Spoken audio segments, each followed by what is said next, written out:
প্রিয় ডর ফ্যান্স, ডর নিয়ে যে কোনো আপডেট ঠিক সময়ে পেতে এখনই বেল আইকনটি প্রেস করুন আর আমাদের চ্যানেলটি সাবস্ক্রাইব করে আমাদের সাথে থাকুন।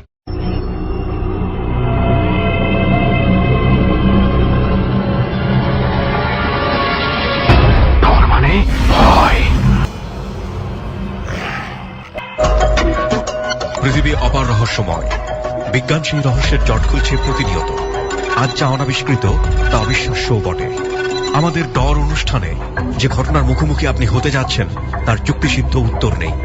আমরা প্রতিদিনের জীবনে ভয় বা রহস্যকে যেভাবে স্থান দিয়েছি সেভাবেই এই অনুষ্ঠান আপনার কাছে জায়গা করে নিচ্ছে। এই অনুষ্ঠানের কোনো ঘটনাই সার্বজনীন নয়। ডর মানে ভয়।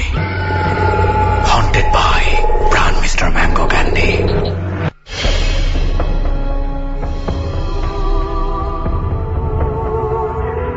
ডরের 105তম পর্বে আপনাদের সবাইকে স্বাগত জানাচ্ছি। আমি আরজে কিবরিয়া। অনুষ্ঠানের শুরুতেই প্রিয় শ্রোতা, আমরা জানিয়ে রাখছি আমাদের এবারের ডরটি ধারণ করা হয়েছে কোন একটি বিশেষ কবরের পাশে, এবং সেটা সম্পর্কে বিস্তারিত আপনাদেরকে বলবে সুমন ও শান্ত। ডরের 105তম পর্বে আমাদের সঙ্গে যোগ দিচ্ছে 6 জন অতিথি: আশিক, নুহাস, হৃদয়, আরাফাত, রাব্বি এবং রেজন। অনুষ্ঠানের শুরুতেই প্রিয় শ্রোতা আপনাদেরকে মনে করিয়ে দিচ্ছি বাংলাদেশের একমাত্র হন্টেড রেডিও রিয়েলিটি শো, যেটি হচ্ছে ডর।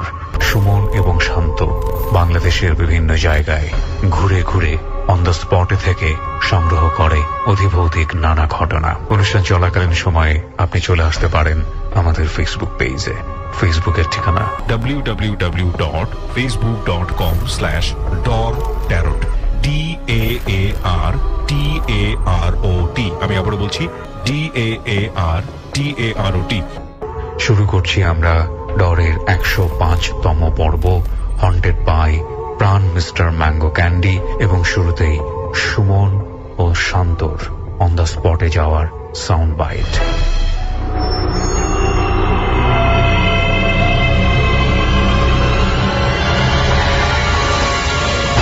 ডর মানে ভয়।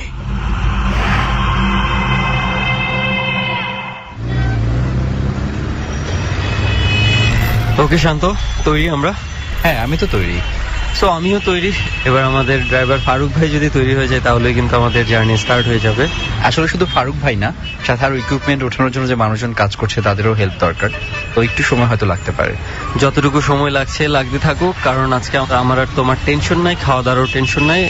এরই মধ্যে খাওয়া দাওয়া হয়ে গেছে এবং জার্নিটাও খুব বেশি দূরে না এবং রাস্তাও খুব ভালো, আমরা আরামসে চলে যেতে পারবো, একদম টেনে টুনে চলে যেতে পারবো।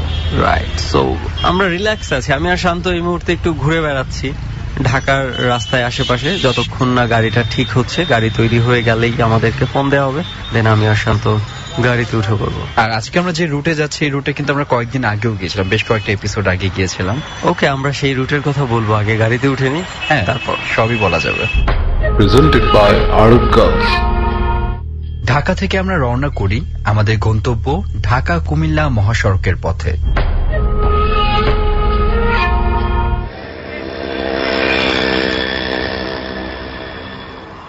দেখছো, বলছিলাম না খুব ভালো একটা জার্নি হবে। আসলে ভালো ভালো জার্নি জার্নি হয়েছিল। হয়েছে। এবং রাস্তাঘাটের ব্যাপারটা যেটা তুমি বলছিলে, আসলে কিন্তু খুব ভালো। এটা খুব ভালো রাস্তা। এই রাস্তাগুলোতে জার্নি করেও মজা আছে। রাইট। সো আমরা পৌঁছে গেছি, খুব বেশি একটা সময়ও লাগেনি, আমরা পৌঁছে গেছি এই মুহূর্তে।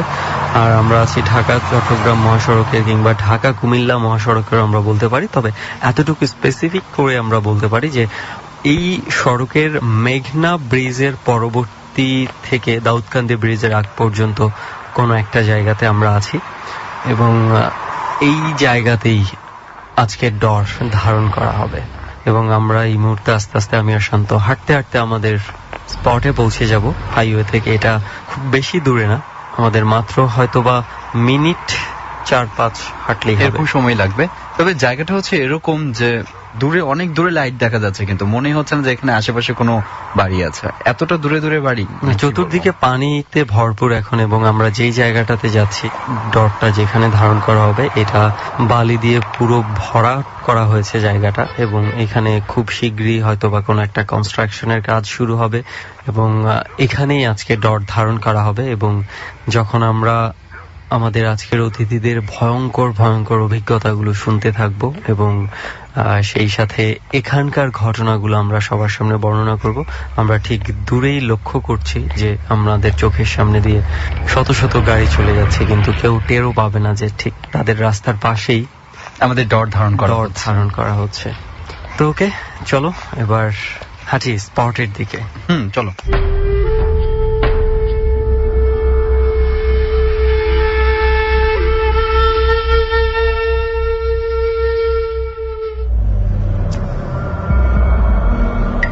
So everybody here?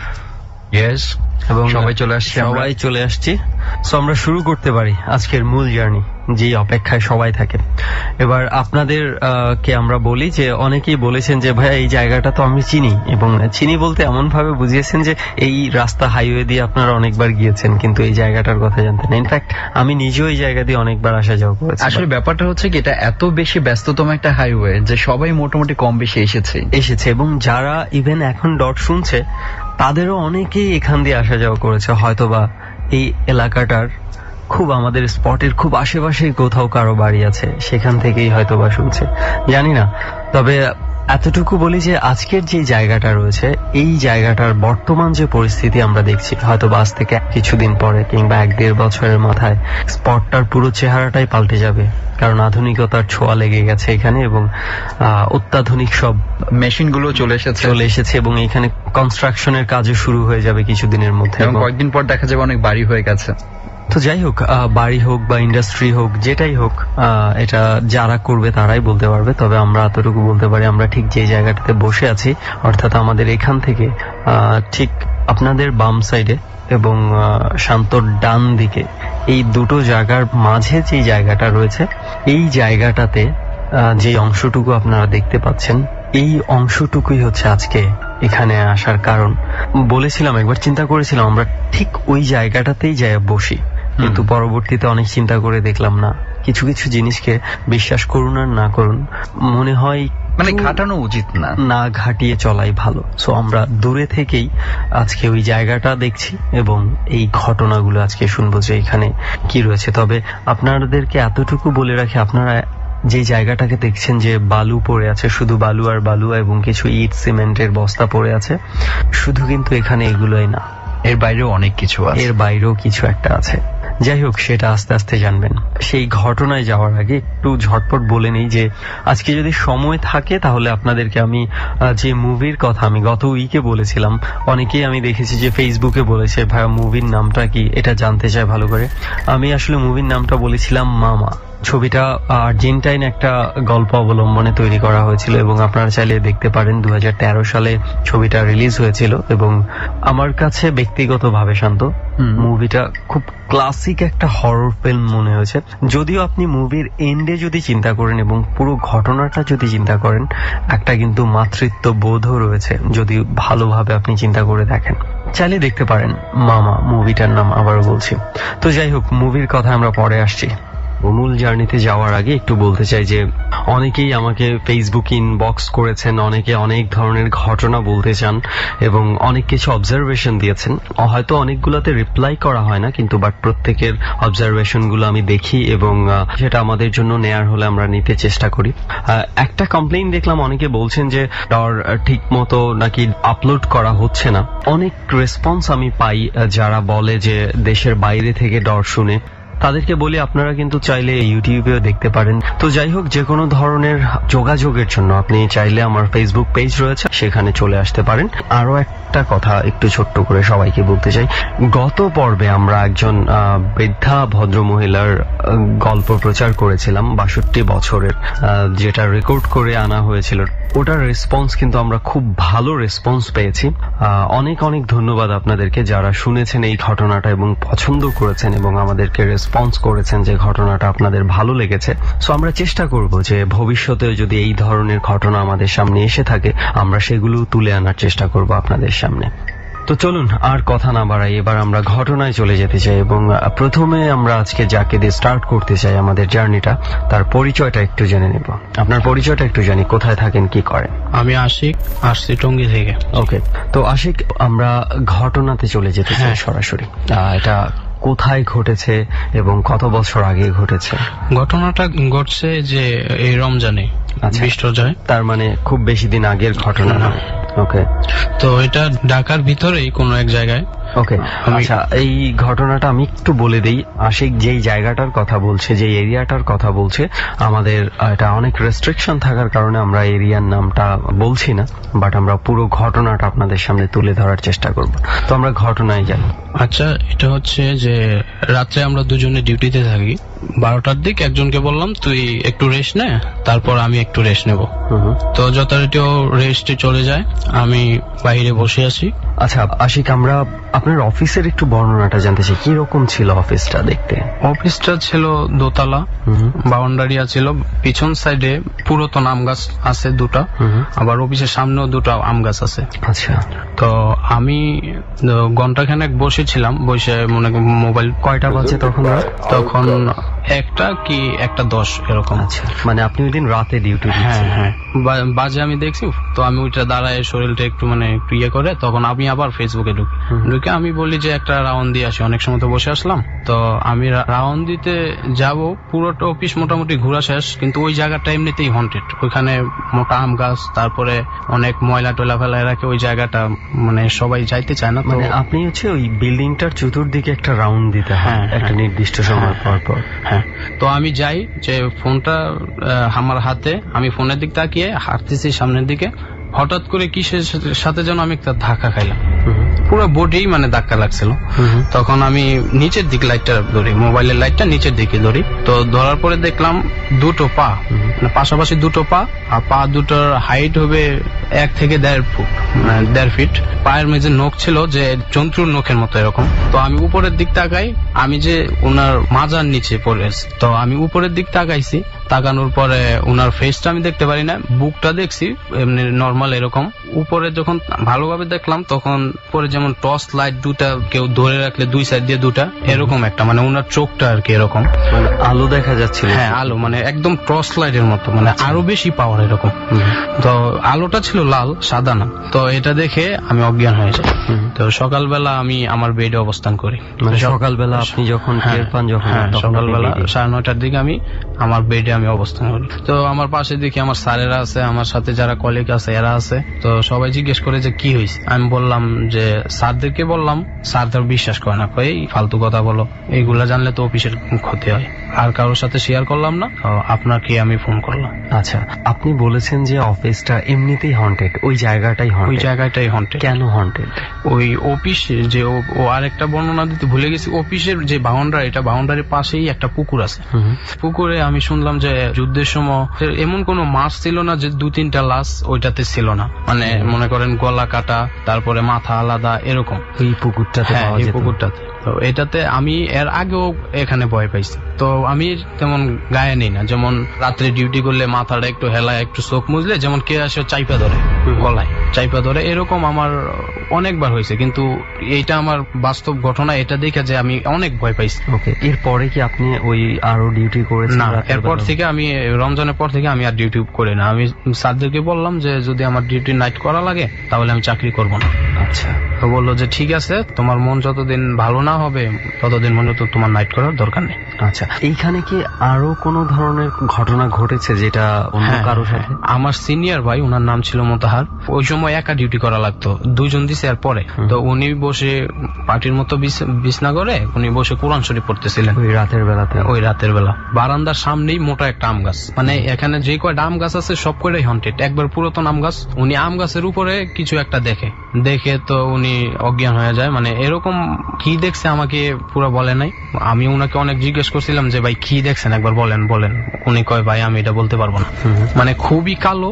উনি খুব পরেশগার লোক ছিল, সারা রাত কোরআন শরীফ পড়তো, নামাজ পড়তো। তো উনি ভয় পায় ওই দিন রাত্রে ওনাকে হাসপাতাল নিয়ে যায়। ডাক্তার বললো যে ওনার চোখে সমস্যা হয়েছে, চোখের যে কালো ইয়েটা আছে ওটার সাইড দিয়ে ওনার চোখের ভিতরে পুড়ে গেছে একটা চোখে। তো ওনাকে এখন চশমা দেয়, এক চোখে দেখতে পান না, উনি চশমা ব্যবহার করে এখন। এর আগে কি ওনার চোখে কোনো ধরনের কোনো প্রবলেম ছিল না? ওই দিনের ঘটনার আগে? হ্যাঁ, সাথে সাথে ওনার চোখ কালো হয়ে যায়। মানে চোখের মাঝখানে তো কালো থাকেই, মানে সাদা যেটুকু জায়গা আছে ওইটুকু কালো হয়ে যায়। বলতে গেলে যে ওই ঘটনার পরে ওনার একটা চোখ নষ্টই হয়ে যায়। হ্যাঁ, একটা চোখ একবার নষ্টই হয়ে যায়। ও মাই গড। মানে এরপরে কি উনিও রাতের বেলা ডিউটি ছেড়ে দিয়েছে না? উনি চাকরি ছেড়ে দিয়েছে। চাকরি ছেড়ে দিয়েছে? আসলে ভয়, মানে কিছু ভয় আছে যখন মনের মধ্যে একবারে গেঁথে যায় ওইটাকে কোনোভাবেই দূর করা আসলে সম্ভব হয় না। যেমন আশিক ভাই ঘটনাগুলো আমাদের সাথে শেয়ার করার আগে উনিও অনেক নার্ভাস হয়ে গিয়েছিল। উনি যখন ঘটনাগুলো বলছিল উনি নিজেই ওগুলা চিন্তা করে ভয় পেয়ে যাচ্ছিল, আসলে নিজের সাথে ঘটলে যা হয় আর কি। তো আশিক ভাই, এই হচ্ছে আরেকটা ঘটনা আছে, সেটা আমার শোনা, আমার সাথে ঘটে নাই। শুনি আমরা ঘটনাটা হচ্ছে যে ও আমার মতোই এরকম রাত্রে বেলা, বললামই প্রথম পুরনো অফিস তো, ভিতরে যে টিউবওয়েলটা আছে ওইটাতে রাত্রে পানি থাকে না। ট্রান্সপোর্টের অফিস তো গাড়ি টাড়ি ধোয়ার জন্য লম্বা পাইপ দিয়ে গাড়ি ধোয়ার জন্য পিছন সাইড দিয়ে কল একটা মানে টিউবওয়েল আছে, মানে টেপ। তো ও 2টা বা 2:30 বাজে রাত্রে গোসল টোসল করে খুব সকালে ডিউটিতে যাবে, 4টা বা 3:30 এরকম টাইমে শুয়ে পড়ে। ও যায় পিছন সাইড দিয়ে হাত মুখ ধোয়ার জন্য, সাবান টাবান নিয়ে যায়, তোয়ালে নিয়ে যায়। ওর পরানো ছিল তোয়ালে। ডাস্টবিনটার ময়লা আবর্জনা, মানে বাথরুমের যত ময়লা আবর্জনা আছে সব ওই ডাস্টবিনের ভিতরে। তো ওকে কি সে যেন ধাক্কা মেরে ওই ডাস্টবিনের ভিতরে ফেলে দেয়। তো ওই রাত্রে ও খুব ভয় পায়, আর ভয় পেয়ে ও অজ্ঞান হয়ে যায়। আর ওর সাথে যে আরেকজন ছিল ও কই গেল, গোসল করতে গেল, এতক্ষণ গোসলের কোনো সাউন্ডও পাচ্ছি না। ও গিয়ে দেখে ও ডাস্টবিনের ভিতরে একবারে কোমর পর্যন্ত ডুবানো, আর ও ড্রেনের যে সিমেন্ট দিয়ে ইয়ে করা ওইটার উপরে মাথা ফেলায় ও 2 হাত দিয়ে উপরে বসে আছে, আর ওর কোমর পর্যন্ত ওই ডাস্টবিনের ভিতরে। আর উপরে যে বডিটা 2 হাতটা এভাবে বাজায় ও মাথা ইয়ে করে ভালায় রাখছে। তো সকালবেলা ওকে জিজ্ঞেস করে যে, সকালবেলা কি ওনাকে যে এই অবস্থায় পায়? সকালবেলা না, ওকে 4টার দিক পায়। 4টার দিক পাওয়ার পর অফিসে স্যারেরা থাকে, স্যারেরা গিয়ে ওকে ধুয়ে পয় পরিষ্কার করে বেডাইন না শোয়। সকালবেলা ওর সেন্স আসে। তো ওকে জিজ্ঞেস করলো, স্যারদের সাথে বললো যে এ কথা কেউ ওর সাথে বললো না, তাইলে অফিসে খুব কি হয়েছিল আসলে।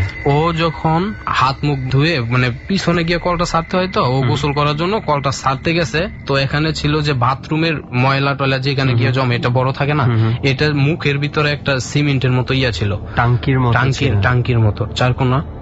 তো ওইটা একটু ভাঙা টাঙা ছিল, রড টড বাইরে রয়েছিল এরকম। তো ওইটার ভিতরে ওকে কে হাত দিয়ে পায়ে টান দিয়ে ওকে নিয়ে যায়। ও অনেক চিৎকার পারে কিন্তু কেউ শুনতে পারে না। তো ওকে এক পা নিয়ে গেছে, যদি আরেকটা পাও ভিতরে না ঢুকাইতো তাহলে আরেক পাও ছিঁড়ে যাইতো।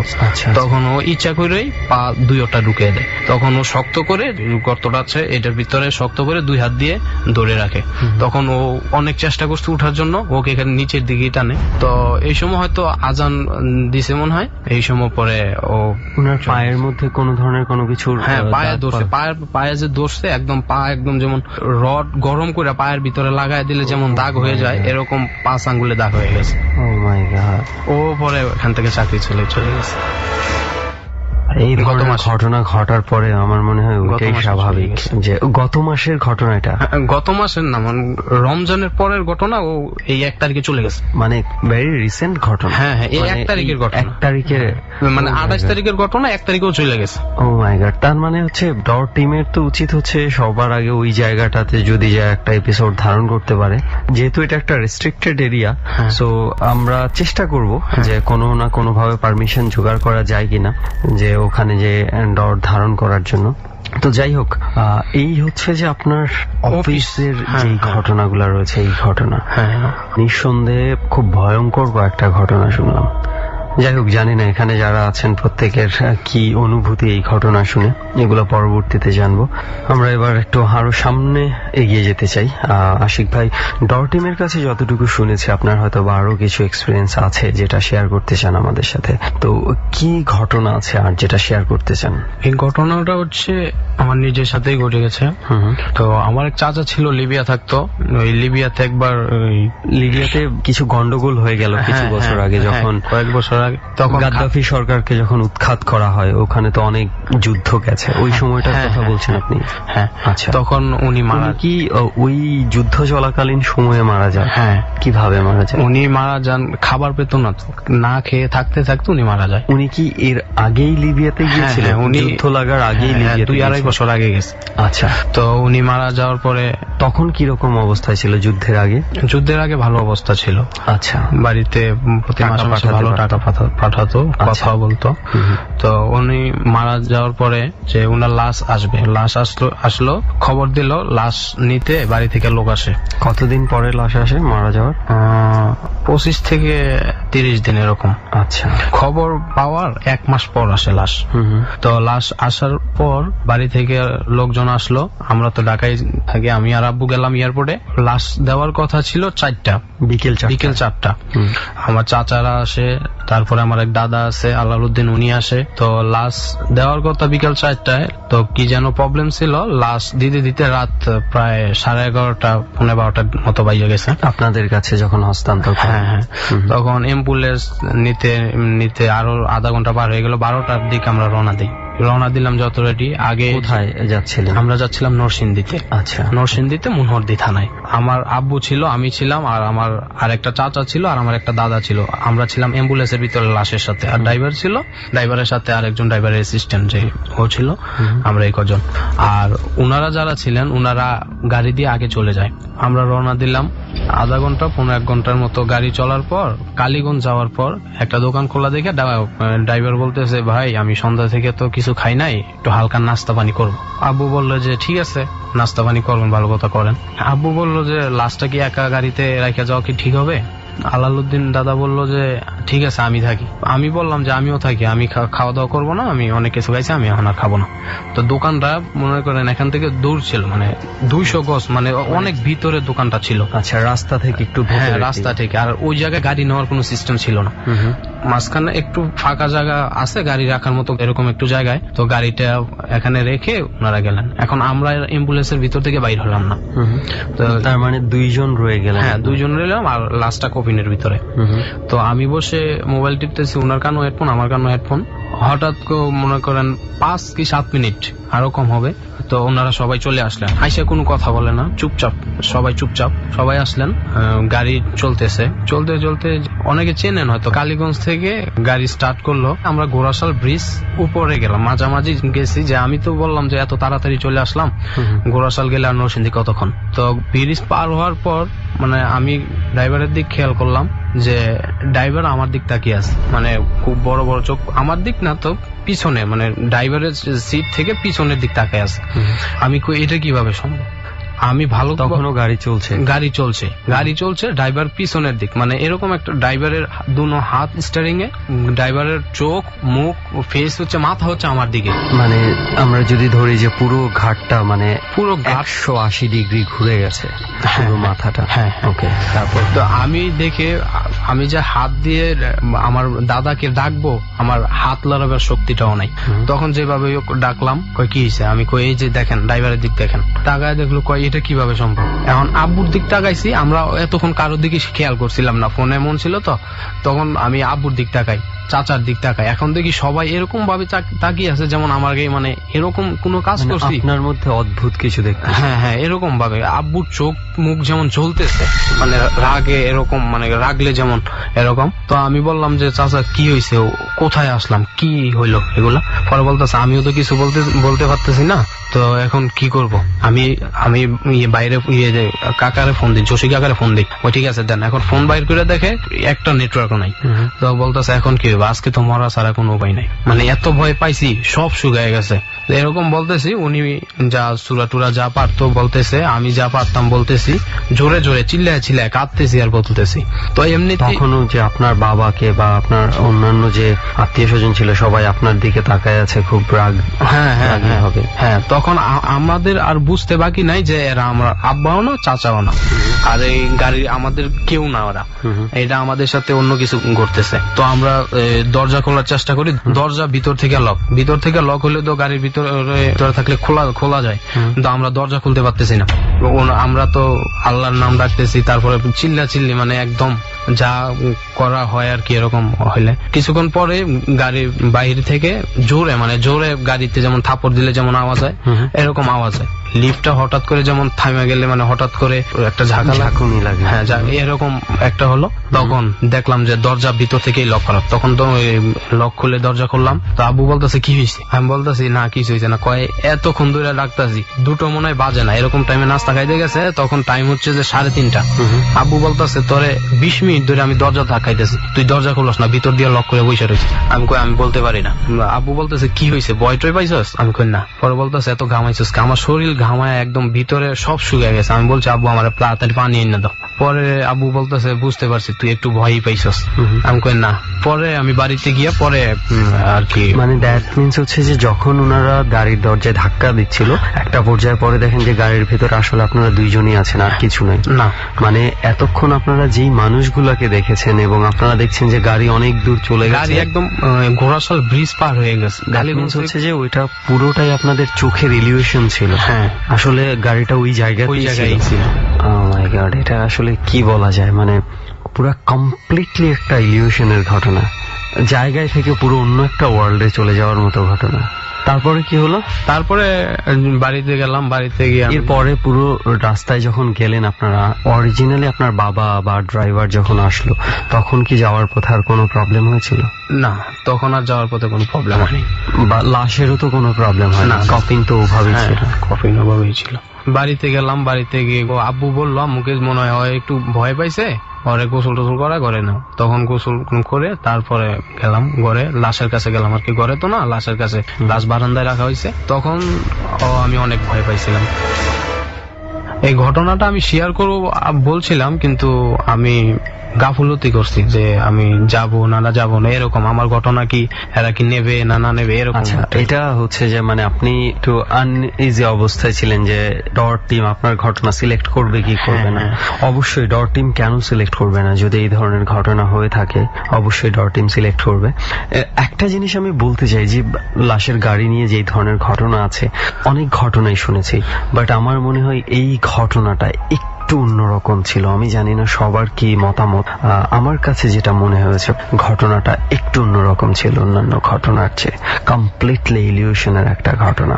আমি আগে অনেক সাহসী ছিলাম। আমি চিংড়ি মাছের ঘের ছিল তো, যখন ঘেরে করতাম রাত্রে থাকতে হতো, তখন এরকমই বন্যায় জোয়ারের পানিতে লাশ ভাইসা আসছে। লাশ ঘেরের ভিতরে, ঘের থেকে লাশ আমি লাঠি দিয়া লাশের কাপড় ধরে টাইনা নিয়ে অন্য জায়গায় গিয়ে রাখছি। এত সাহসী ছিলাম, একাই ডিউটি করছি। আপনার সাথে যখন কথা হলো তখন আমি টঙ্গী স্টেশন রোড থেকে আমি বাসায় যাচ্ছি। তো আমার বাসায় যাইতে অনেক জয় জঙ্গল পরে, এদিকে অনেক হন্টের জায়গা। মানে আপনার সাথে তো নর্মাল কথাই হলো। তখন রাত্রে আমি আর ঘর থেকে বাইর হইনি, তারপর আমি ভয় পেয়ে গেছি। আপনি ঘটনাটা জিজ্ঞাসা করার পরে জিজ্ঞাসা করছেন যে ঘটনাগুলো মনে পড়ে গেছে, তখন আমি ভয় পেয়ে গেছি। ওকে, মানে চিন্তা করে দেখুন যে একটা ভয় মানুষকে কি পরিমাণ কাবু করে ফেলতে পারে। ভয়টা যদি আপনার মনের মধ্যে গেঁথে যায়, যেই ছেলে আগে নিজে একা বেওয়ারিশ লাশ পানি থেকে টেনে তুলে ফেলতো আর একা একাই ডিউটি করতো, সেই ছেলে এখন নর্মাল সিম্পল তার ঘটনাগুলো মনে হলেই মানে সে ঘর থেকে বের হতে পারছে না। এইটাই হচ্ছে আসলে নিজের সাথে যখন ঘটে তখন আসলে বোঝা যায় কোনো কিছু লজিক আর তখন কাজ করে না। তো যাই হোক, অনেক অনেক ধন্যবাদ আপনাকে। অনেক ধন্যবাদ আপনাদের জানতে সুযোগ দেওয়ার জন্য। চলছে ডর হন্টেড বাই প্রাণ মিস্টার ম্যাঙ্গো ক্যান্ডি। শান্ত, সুমন এবং আরজে কিবরিয়া আছে আপনাদের সাথে। এক এক করে আমরা সবার ঘটনা শুনছি এবং এই মুহূর্তে যার ঘটনা শুনতে যাচ্ছি তার ঘটনা শুনবার আগে তার নামটা এবং পরিচয়টা একটু জানতে চাচ্ছি। জি, আমি নুহাস, আমি এসেছি মিরপুর থেকে। আচ্ছা নুহাস, আপনার ঘটনাটিতে সরাসরি চলে যেতে চাই। জি ভাইয়া, ঘটনাটি ঘটে আজ থেকে 4 বছর আগে। ঘটনাটি ঘটে আমার বড় ভাই তার ফ্রেন্ডের সাথে। আচ্ছা। তো ফ্রেন্ডের ফ্যামিলি মেম্বার বলতে 6 জন, ভাই বোন 4 জন, মানে 2 ভাই 2 বোন এবং তার বাবা মা। বড় ভাইয়ের ফ্রেন্ড ছিলেন 3 নম্বর, তার বড় ভাই ছিলেন, তারপর একটা বোন, তারপর তিনি, তারপর ছোট একটা বোন। তো বড় ভাই তিনি জাহাঙ্গীরনগরে পড়তেন। ঘটনাটি ঘটে হলো তার বোনের সাথে, যে হঠাৎ করে তার বোনটি মিসিং হয়ে যায় সাভার থেকে। সাভার সেটা ঠিক কবে নাগাদের ঘটনা বলছেন আপনি? আজ থেকে 4 বছর আগে। 4 বছর আগে তার বোন মিসিং হয়ে যায়। তার বোন মানে একদিন কলেজে গিয়েছিল, কলেজ থেকে আর বাসায় ফিরেনি। তো তারা মানে আশেপাশে আত্মীয় স্বজন যারা আছে তাদেরকে ফোন টোন দিয়ে করা হয়, তার কেউ বলে যে না আমাদের এখানে আসেনি। তো পরবর্তীতে তারা থানায় একটি ডায়েরি করে।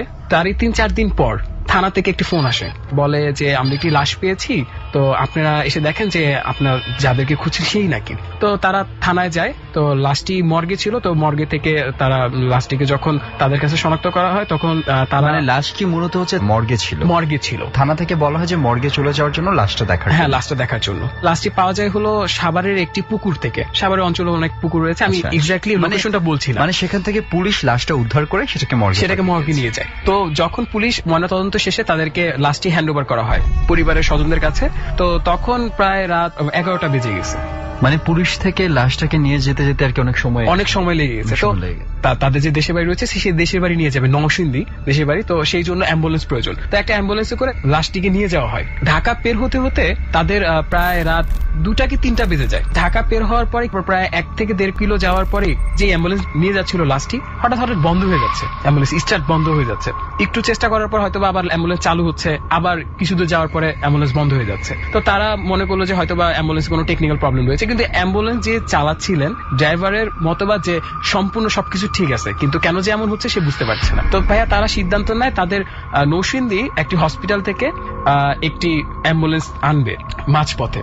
তো নরসিংদীর কাছাকাছি যাওয়ার পরে তার ডিসিশন নেয় যে আরো একটা অ্যাম্বুলেন্স করার জন্য, কারণ যেহেতু অ্যাম্বুলেন্স নষ্ট হয়ে যাচ্ছে বারবার, তাই অন্য একটা হসপিটাল থেকে অ্যাম্বুলেন্স আনবে। তো সেখান থেকে একটি অ্যাম্বুলেন্স পাঠানো হয় নরসিংদী থেকে।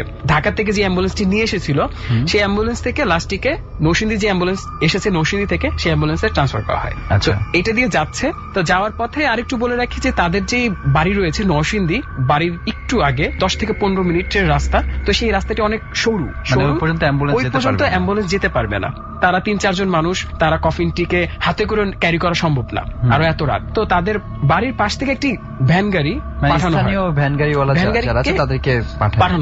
বাজারে পাঠানো হয়। বাজার থেকে ভ্যান গাড়িতে করে বাকিটা পথ মানে বাড়ি পর্যন্ত লাশটিকে নেওয়া হবে কফিন থেকে। আচ্ছা, অ্যাম্বুলেন্সটি বাজার পর্যন্ত লাশটিকে নিয়ে যাওয়া হয়। তো বাজার থেকে বাকি পথ ভ্যানে যাচ্ছে তারা। ভ্যান গাড়িটা যখন যাচ্ছে কফিন নিয়ে, বাসার দিকে যাচ্ছে কফিন নিয়ে, তখন রাস্তার মধ্যে ধরেন আশেপাশে অনেক চেঁচামেচি, মানে অনেক কিছু তারা রিয়েলাইজ করছে। যেমন হলো পুকুরে কেউ ঝাঁপ দিচ্ছে এবং মানে ওই পার থেকে কেউ জানি ডাকছে, গুনগুন করতে, মানে অনেক কিছু, মানে চারপাশে অস্বাভাবিক কিছু। তো তারা মনে করছে যে আমার বোন মারা গেছে, তাদের এগুলো সেন্স নেই কিছু।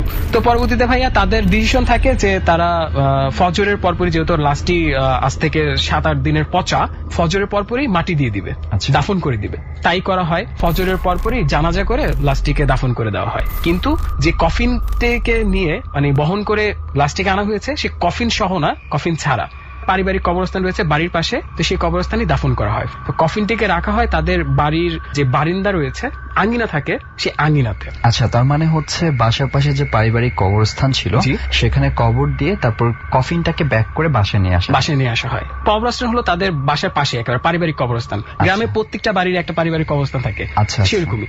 দাফন করার পরে প্রায় তখন দুপুর, ওকে, মানে ফজরে দাফন করা হয়, তারপর দুপুর বেলা হচ্ছে দুপুরের ঘটনা বলছি। তো এমন একটা সময় মরা বাড়ি অনেকেই দেখতে আসে, অনেক বাড়িতে খাবার টাবার আসে, এমন কিছু আয়োজন, যে ছোট ছোট বাচ্চারা আছে, তো সবাই খেতে বসছে। তো ভাইয়াই তাদেরকে সার্ভ করছে খাবারগুলো। তো হঠাৎ করে তাদের ভাইয়া মিন্স হচ্ছে যে মারা গিয়েছে মেয়ের বড় ভাই। তো সার্ভ করছে। তো হঠাৎ করে মানে সবাই পাচ্ছে যে লাশ পচা যে গন্ধ রয়েছে, সেই গন্ধ পাচ্ছে তারা। তো ভাইয়া বুঝতে পেরেছে যে কফিনটি তো বাহিরে রাখা, কফিন থেকে হয়তো আসছে, হয়তো লাশের যে পানি, সেই পানি কফিনে পড়েছে, যে লাশ পচা যে পানি, যেহেতু এটা পানি থেকে উদ্ধার করা হয়েছে লাশটিকে। হ্যাঁ, তো অনেক পানি ফুলে গেছে, অনেক মানে বিবর্ষ হয়ে গিয়েছিল, চেহারা বোঝা যাচ্ছিল না। আমি আমার পার্সোনাল এক্সপিরিয়েন্স যদি একটু শেয়ার করি আপনার সাথে, আমি এরকম একটা লাশ দেখেছিলাম, সেটা হচ্ছে একদম ফুলে মানে এতটা বাজে অবস্থা হয়ে গিয়েছিল, এবং লাশের যে গন্ধ ছিল, ওই গন্ধ আমার সেইটা দেখার 3 দিন পর্যন্ত আমার বারবারই যেখানে যাচ্ছিলাম আমার কাছে মনে হচ্ছিল ওই গন্ধে আমি পাচ্ছি। যাই হোক, তারপর আপনার ভাই হচ্ছে কি করলেন? হ্যাঁ, তো সে ময়মুরবিদের সাথে আলোচনা করলো যে এটা কি করব, কফিনটাকে কি করা যায়। তো ময়মুরবিরা বললেন যে এটাকে তুমি নদীতে ভাসিয়ে দাও, পোড়াটোরা কোনো কিছু করার ভাঙাচোরা দরকার নাই, এটাকে নদীতে ভাসিয়ে দিতে মানে হবে। কফিনটা যেভাবে আছে হ্যাঁ, সেরকমই এটা একটা নিয়ম। নদীতে ভাসিয়ে দিতে হবে। তো ভাইয়া তাদের বাড়ি থেকে নদীর দূরত্বটা প্রায় হলো 1 থেকে 1.5 কিলোমিটার। আচ্ছা, তো ভাইয়া চিন্তা করলো যে তার খাবার টাবার শেষ করে আমি একটু বিকাল দিকে কফিনটাকে নিয়ে নদীতে ভাসিয়ে দিয়ে আসবো। তো তখন বিকাল মানে আসরের পর যেই ভ্যান গাড়ি দিয়ে কফিনটিকে আনা হয়েছিল বাজার থেকে, সেই ভ্যান গাড়ি এবং চালক সহ তিনি কফিনটিকে নিয়ে নদীর উদ্দেশ্যে রওনা দেন। মানে ওই ভ্যান গাড়িতে করে ঠিক করলেন যে কফিনটাকে নদীতে ভাসিয়ে দিয়ে আসবে। তো ভাইয়া তাদের ওই নদীর ঘাটে যেতে যেতে সময়টা পেরিয়ে প্রায় একদম মাগরিবের আজান দিবে এমন একটা টাইম। তো ভাইয়া নদীতে যখন কফিনটিকে ভাসিয়ে দিবে এমন একটা অবস্থা দেখা যায় যে নদীর পাড়ে মানে অনেক কচুরি পানা। তো সে চিন্তা করলো যে কফিনটিকে যদি আমি এখানে রেখে যাই হয়তো বা অনেকে অনেক ভয় টয় পেতে পারে। তো সে এই জন্য একটু নামলো, নেমে কফিনটিকে ভাসিয়ে দেওয়ার জন্য কচুরি পানাগুলো সরিয়ে দিচ্ছে যে কফিনটি যেন ভেসে যায়। সে নামতে নামতে বুক পর্যন্ত যে নেমে গেছে তারই খেয়াল নেই। আচ্ছা, মানে তার এই মাথায় এটা নেই, মানে আনকনসিয়াসলি সে বুক পর্যন্ত পানিতে নেমে গেছে কফিন মানে ঠেলতে মতো ভাসিয়ে দেওয়ার জন্য। কফিনটাকে ভাসিয়ে দিচ্ছে, এখন কফিনটি রীতিমতো যাচ্ছে, নদীতে ভেসে যাচ্ছে। তো সে যখন ব্যাক করবে তখন শব্দ আসলো যে তার বোনের গলায়, যেই বোনটি মারা গিয়েছে তার কণ্ঠে আসলো, ভাইয়া তুই আমাকে ছেড়ে কই যাস। তো এইটা প্রথমবার হওয়ার পরে সে হয়তোবা ভাবছে যে হ্যালোসিনেশন, সে গুরুত্ব দেয়নি। পরপর 2-3 বার হওয়ার পরে সে পিছনে ফিরে তাকায়।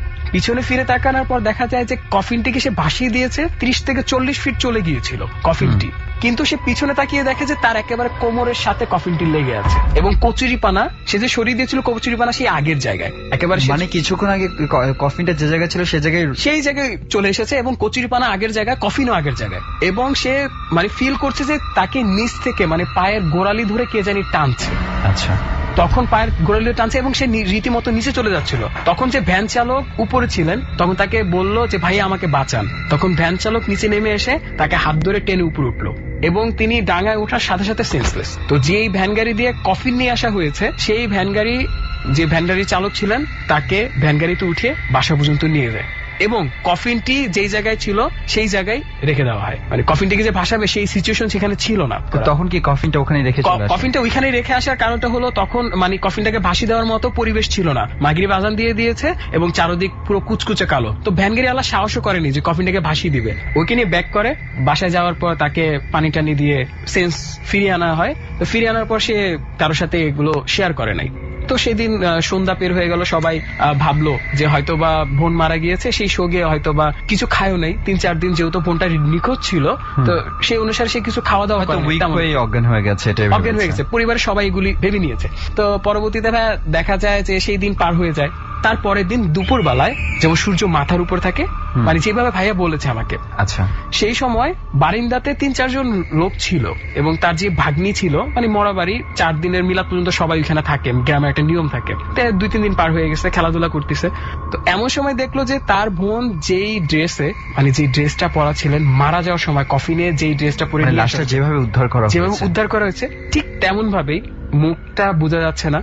যখন মর্গে যেই অবস্থায় দেখেছে তার বোনকে, মানে গোসল করানোর আগে একেবারে সেম ড্রেসেই একদম সেম ভাবেই দেখেছে। তখন সে ঘর থেকে দৌড়ে বের হয়ে দেখেছে বারিন্দার মধ্যে কেউ নাই, বাচ্চারা খেলছে। তখন সে মানে জিনিসটাকে ফিল করতে এবং আবার ঘরে ব্যাক করবে, দেখছে যে জায়গাতে হেঁটে গেছে সেই জায়গা দিয়ে পায়ের ছাপ পানি সহ, উঠোনের মধ্যে। সেটা তো এমনও হতে পারে অন্য কোনো মানুষের পায়ের ছাপও হতে পারে, অলরেডি বাচ্চারা খেলছিল সেখানে। একেবারে মানে বাচ্চাদের পায়ের ছাপ আর বড়দের পায়ের ছাপে একটা মানে সে মানে দেখে বুঝতে পারে যে সামথিং ইজ রং।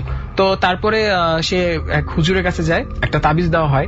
তাবিজ দেওয়া হওয়ার পর সে প্রতিনিয়ত এগুলি দেখছে এবং প্রতিনিয়ত সে স্বপ্নতে এগুলি দেখে, সেটা এখনো দেখছে। এবং সে আজকে 2 বছর খুবই অসুস্থ, মানে সে খুব ভালো একজন স্টুডেন্ট ছিলেন, এখন সে কিছুই করতে পারে না। আচ্ছা, এই অসুস্থতার কারণে কি ডাক্তার দেখানো হয়েছে কোনোবার? মানসিক অনেক ডাক্তার দেখানো হয়েছিল, কারণ তারা ফ্যামিলি সবাই এডুকেটেড পারসন। অনেক ডাক্তার দেখানো হয়েছিল কিন্তু কোনো কিছু হয়ে ওঠে নাই। ওকে, তো এটা ছিল নুহাস আপনার ভাইয়ের থেকে শোনা ঘটনাটি, তাই তো? জি ভাই, অনেক ধন্যবাদ আপনাকে আজকে আমাদের ডরের জার্নিতে এসে আপনার ঘটনাটি আমাদের সাথে শেয়ার করার জন্য। থ্যাংক ইউ ভাই।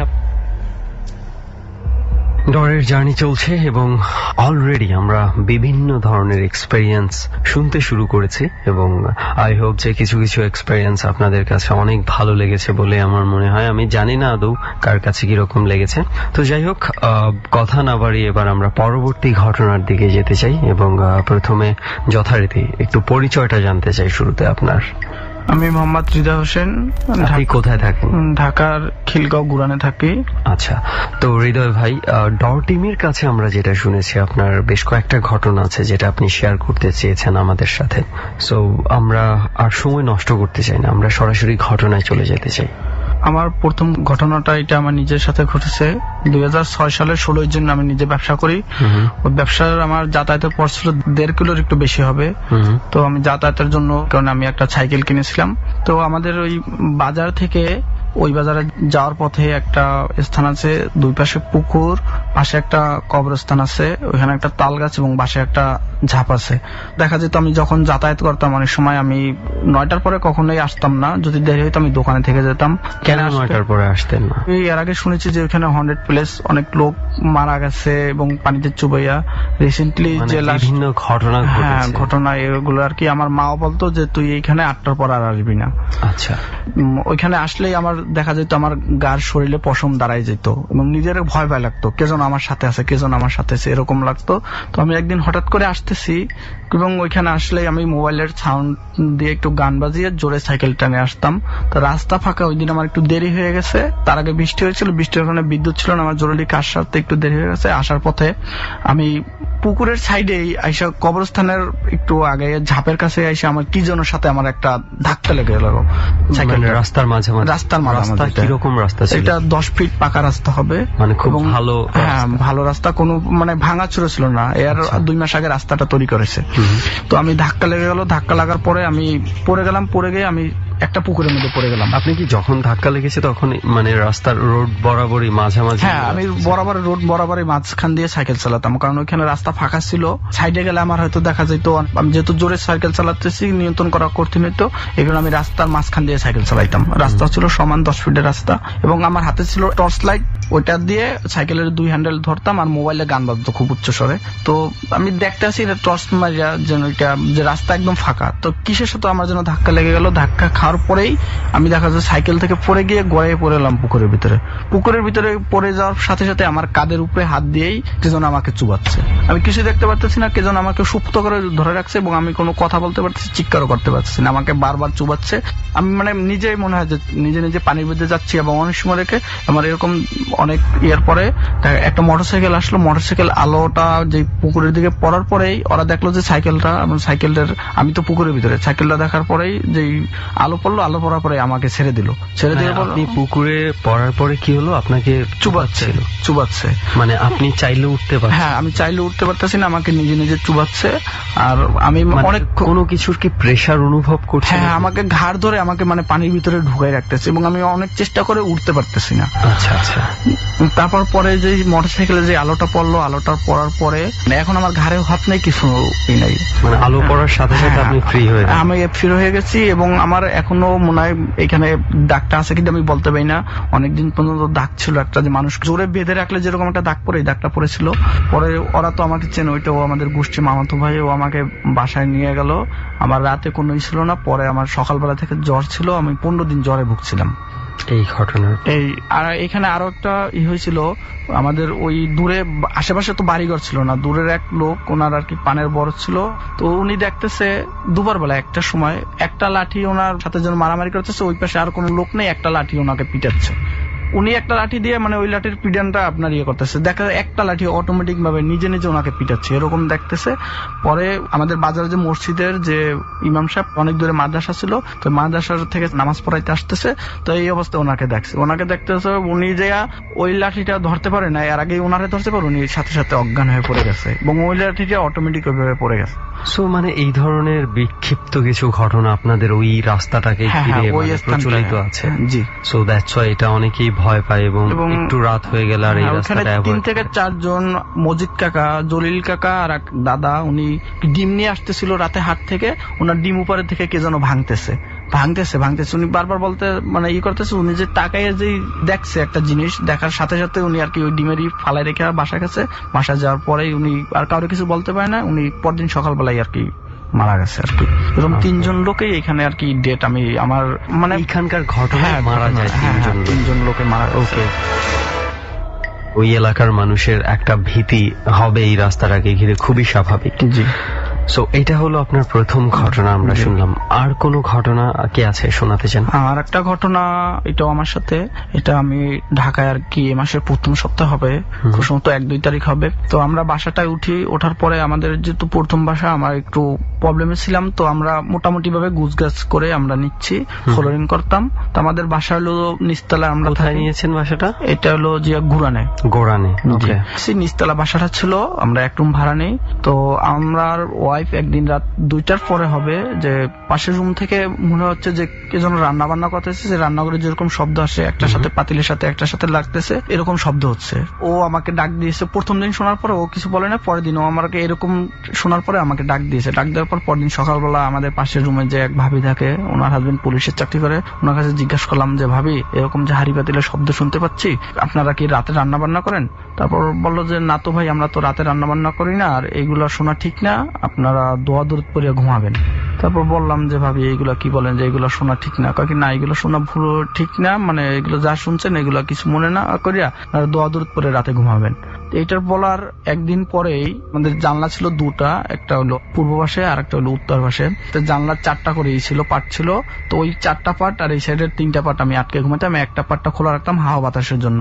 তো আমি দেখতে পাচ্ছি যে ওই পূর্ব পাশে যে পাটটায়, ওটা রাত আনুমানিক 3টা থেকে 3:15 মতন হবে, এরকম একটা মানে শরীরের মতন একটা ছায়া পড়ে আছে। ছায়াটা ভিতরে ঢোকার জন্য জানলাটা ধাক্কাচ্ছে।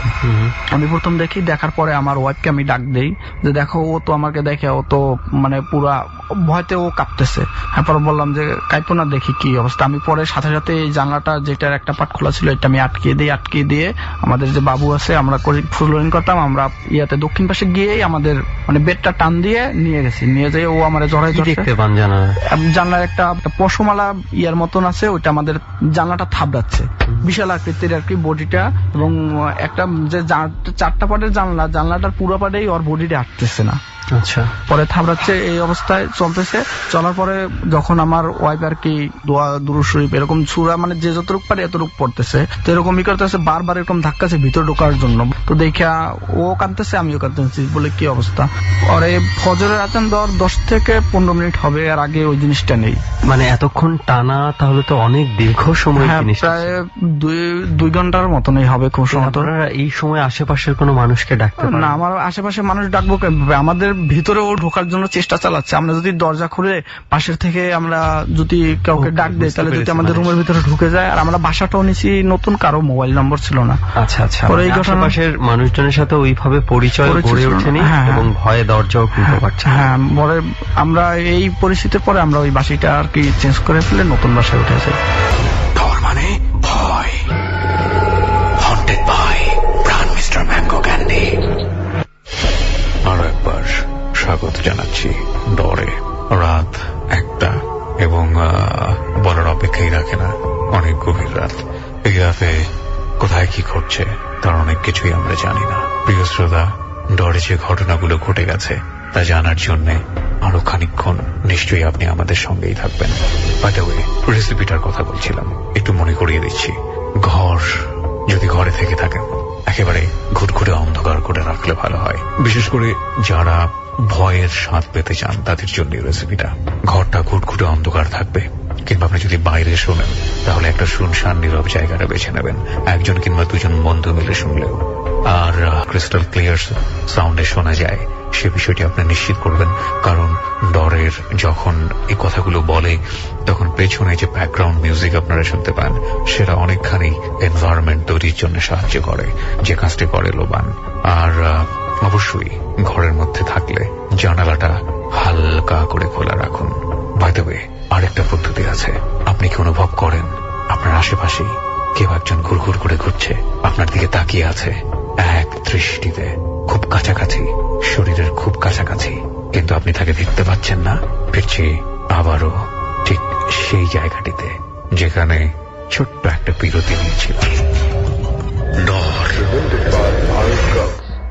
আমি জানি না আসলে এই ধরনের মোটিভ গুলা কি। ঢাকা শহরের অনেক বাসায় অনেক ধরনের ঘটনাই আমরা শুনতে পাই। যে এখন একটা ঘটনা শুনলাম, মানে যেই জিনিসগুলোই যেই মানে থিংস গুলো এই ধরনের ঘটনা ঘটায়, আসলে ওইগুলার মোটিভটা কি থাকে এবং কেন এই নির্দিষ্ট মানুষগুলাকে ওরা অ্যাটাক করে, আই ডোন্ট নো, যেটা কোনো কারণ আছে কিনা। আপনার এই বাসাটাতে এর আগে যে ভাড়াটিয়ারা ছিল আপনাদের আগে, সো এই ধরনের কোনো কিছু কি পেয়েছেন যে ওদের সাথে কোনো কিছু ঘটেছে কিনা? না, আমি এই ধরনের বাসার বাসাটা রুমটা অনেকদিন খালি ছিল। আচ্ছা, আপনারা যাওয়ার আগে এখানে কোনো মানুষ ছিল না? না না, অনেকদিন রুমটা খালি ছিল, এই কারণে আমরা একটু তাড়াহুড়ি করেই একটু আগে ভাগে, মাস শেষ হওয়ার আগেই ভাগেই উঠে গেছি। অনেকদিন রুম খালি ছিল, বুঝাই আর কি, মানে বোঝা যাচ্ছিল যে অনেকদিন পরিত্যক্ত অবস্থায় ছিল। তো আমরা বলি না, অনেক জায়গায় কিন্তু পেয়েছি যে যখন কোনো কিছু এই ধরনের বাসা পরিত্যক্ত পড়ে থাকে, আসলে মনে হয় না কোনো ভাবে এটা পরিত্যক্ত নয়। আমার আপনার দৃষ্টিতে হয়তো বা এটা পরিত্যক্ত, কিন্তু কোনো না কোনো ভাবে হয়তো বা অন্যের দ্বারা ব্যবহার হচ্ছে, যেটা আমরা আসলে আঁচ করতে পারি না। আমরা কিন্তু এরকম যথেষ্ট ঘটনা ডরে পেয়েছি যে বাসাগুলো পরিত্যক্ত অবস্থায় পড়েছিল, ওটার মধ্যে সবারই অজান্তে কোনো না কোনো কিছু বসবাস শুরু করেছিল এবং এক্সিস্টেন্স ছিল। তো যাই হোক, এটা হচ্ছে আপনার দ্বিতীয় ঘটনা। জি। আর কোনো ঘটনা কি আছে শেয়ার করতে চান আমাদের সাথে? একটা ঘটনা আছে, এটা আমার মামার সাথে। এটা কিরকম আমরা শুনি একটু। দেশের বাড়িতে।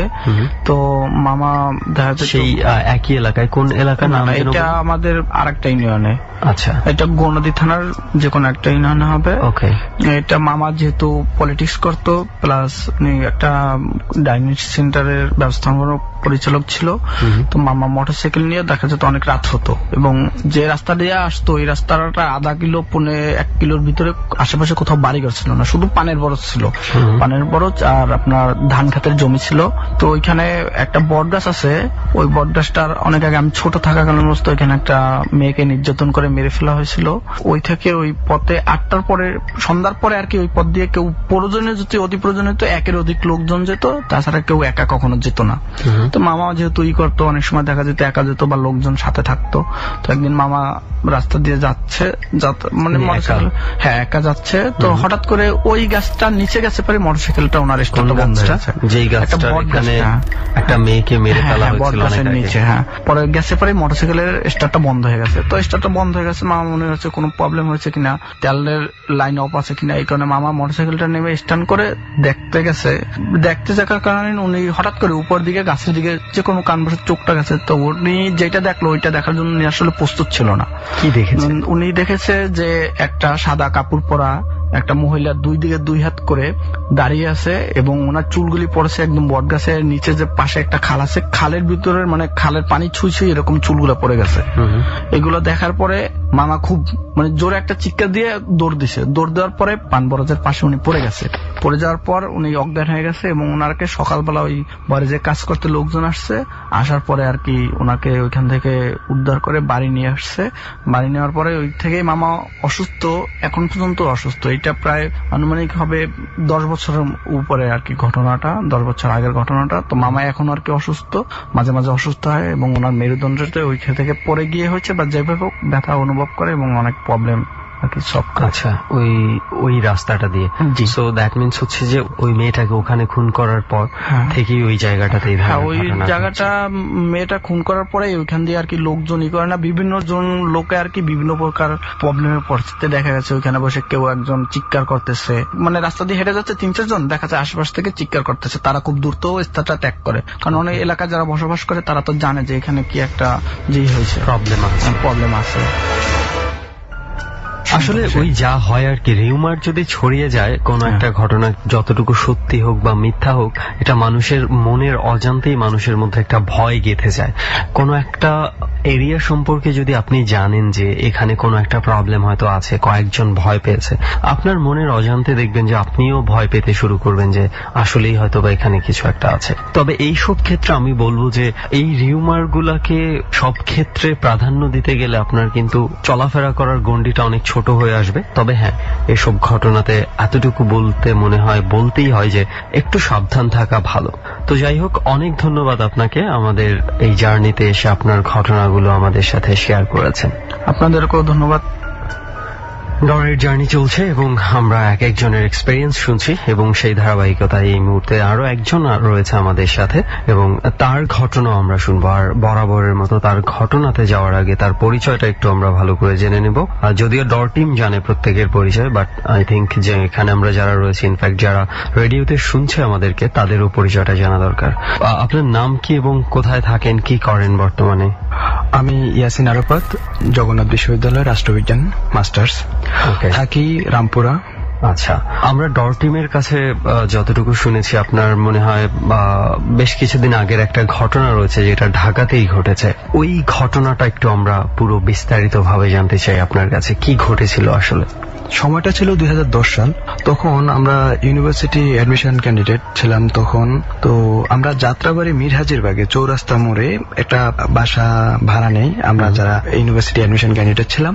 তো বাড়িটা ছিল আসলে এটা মূলত ব্যাচেলররাই থাকতো, কারণ হলো যে বাড়িটা ছিল ওল্ড ঢাকার যে বাড়িগুলো আছে, পুরাতন টাইপের বাড়ি, পুরনো বিল্ডিং। জি জি।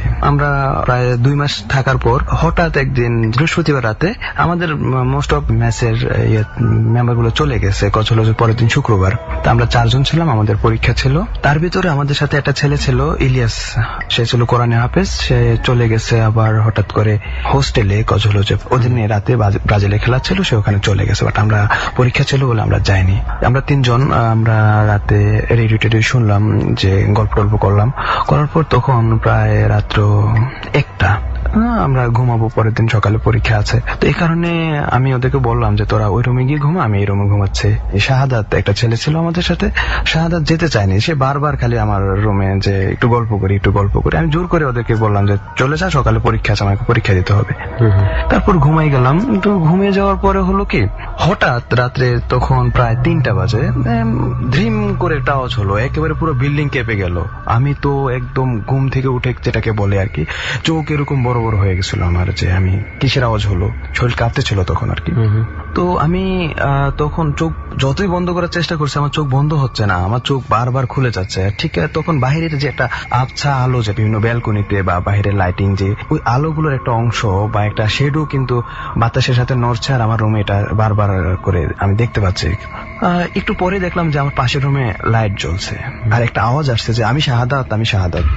তো আর কিছুই না, একটা লাইট জ্বলছে। তো আমি তো তখন আরো বেশি, যে আওয়াজটা আসে কোত্থেকে, যে একটা কান্না বেজে একটা কণ্ঠে, আমি শাহাদাত।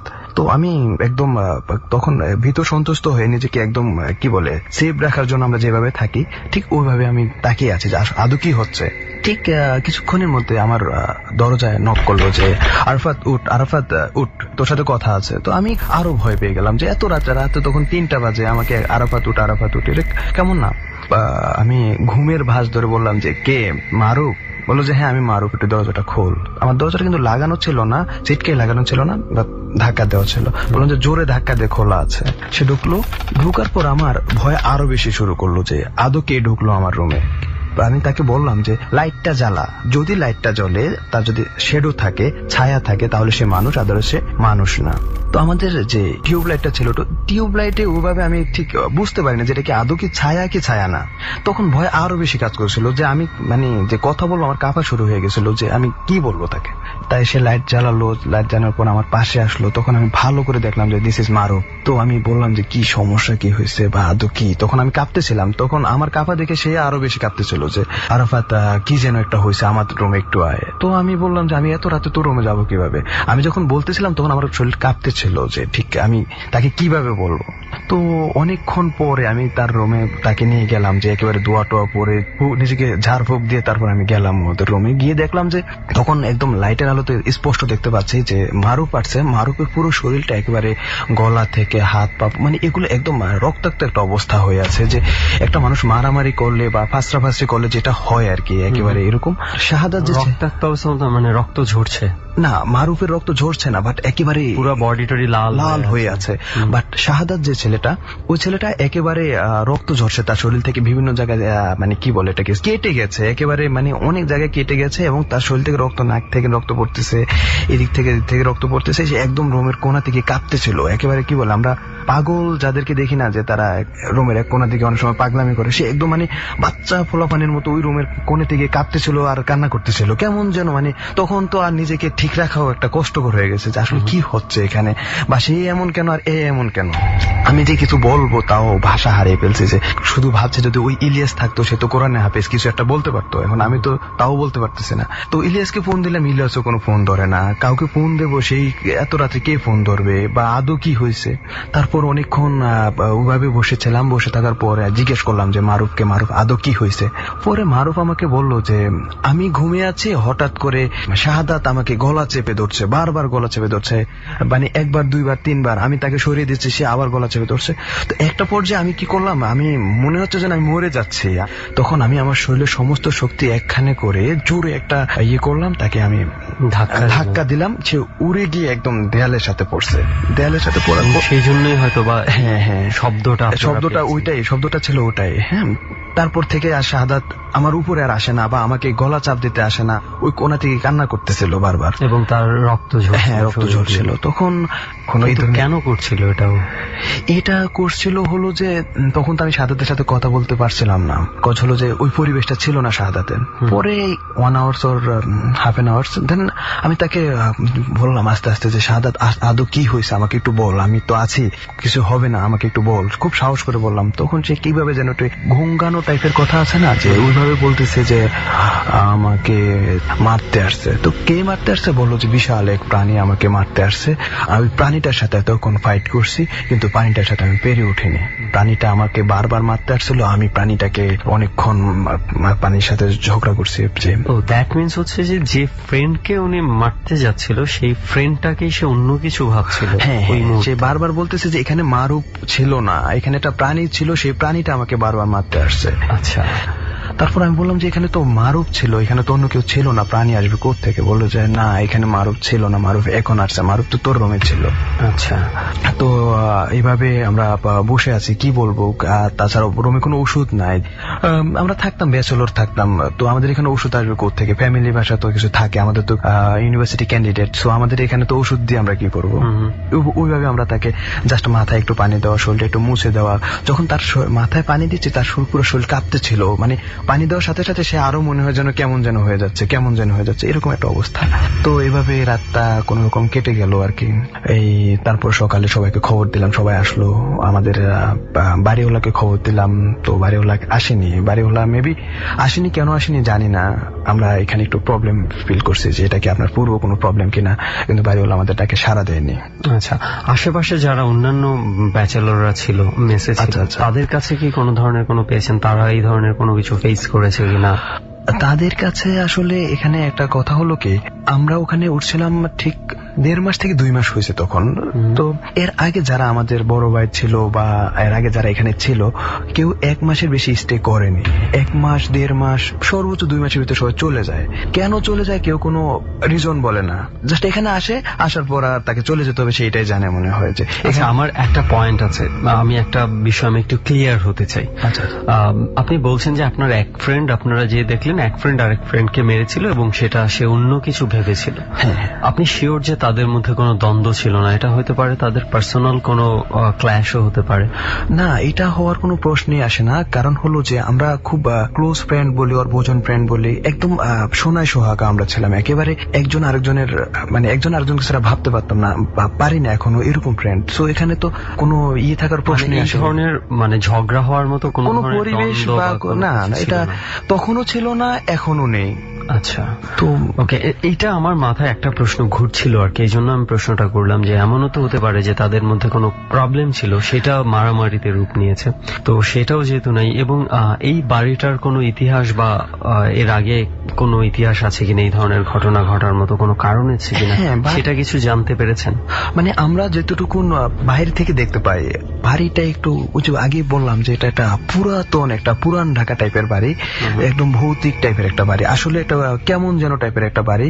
আচ্ছা আচ্ছা, বুঝতে পেরেছি আমি। মানে আর এখানে এখানে প্লেস থাকে না যেটার একটা নেগেটিভ ভাইব থাকে, গেলেই মানে একটা অদ্ভুত মনে হয়, কেমন যেন একটা মানে পরিবেশ অনেকটা ফিল করা যায় যে আসলে অস্বস্তিকর একটা পরিবেশ থাকে, এটা আসলে বলে বোঝানো যায় না।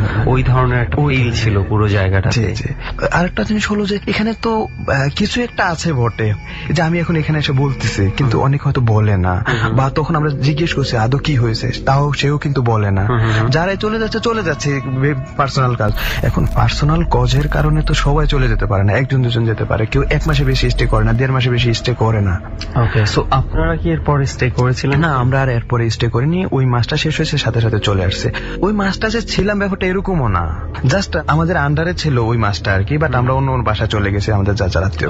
বুঝতে পেরেছি, মানে ওই ঘটনা ঘটার পর থেকে আপনারা মোটামুটি যার মতো সরে গেছে আর কি।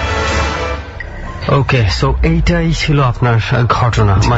মানে মিস্ট্রি বলতে পারি যে এটার আমরা না ব্যাকগ্রাউন্ডটা জানতে পেরেছি, না কোনো কিছুর একটা সমাধানে আসতে পেরেছি, পুরোই একটা মিস্ট্রি বলা যায়। তো যাদের সাথে ঘটেছে মিস্ট্রিটা সবচেয়ে মানে ভালো অ্যান্সারটা হচ্ছে আপনার বন্ধুর কাছে, যে অদ্ভুত কিছু একটা দেখেছিল এবং কেন দেখেছিল, আদৌ দেখেছিল কিনা, তার কাছেই সবচেয়ে বড় অ্যান্সারটা রয়েছে।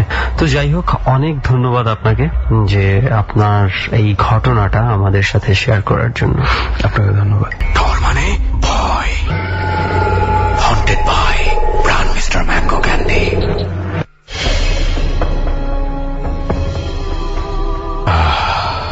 অনেক রাত, গভীর রাত, আমি আরজে কিবরিয়া রয়েছে আপনার সঙ্গে।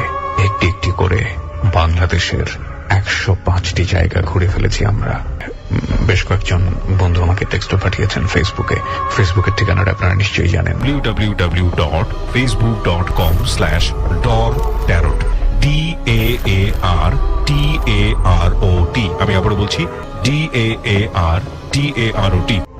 যে কথাটা একটু আগেই বলছিলাম, যে ধরুন এমন কোন জায়গা, সেটা দিনের বেলাও হতে পারে কিংবা রাতের বেলা, একেবারে শুনশান নীরব একটি জায়গায়, গা ছমছম করা পরিবেশ, আপনি প্রচন্ড সাহসী একজন মানুষ, একেবারেই ভয় ডর পান না, যুক্তির ঊর্ধ্বে কোনো কিছু মানতে চান না, কিন্তু হঠাৎ করে অনুভব করা শুরু করলেন কেউ একজন আপনাকে ফলো করছে, খুব কাছাকাছি থেকে আপনাকে খুব গভীর ভাবে দেখার চেষ্টা করছে, খুব কাছাকাছি, আপনি হয়তো বা তার নিঃশ্বাসের গন্ধ পাচ্ছেন কিন্তু তাকে দেখতে পাচ্ছেন না।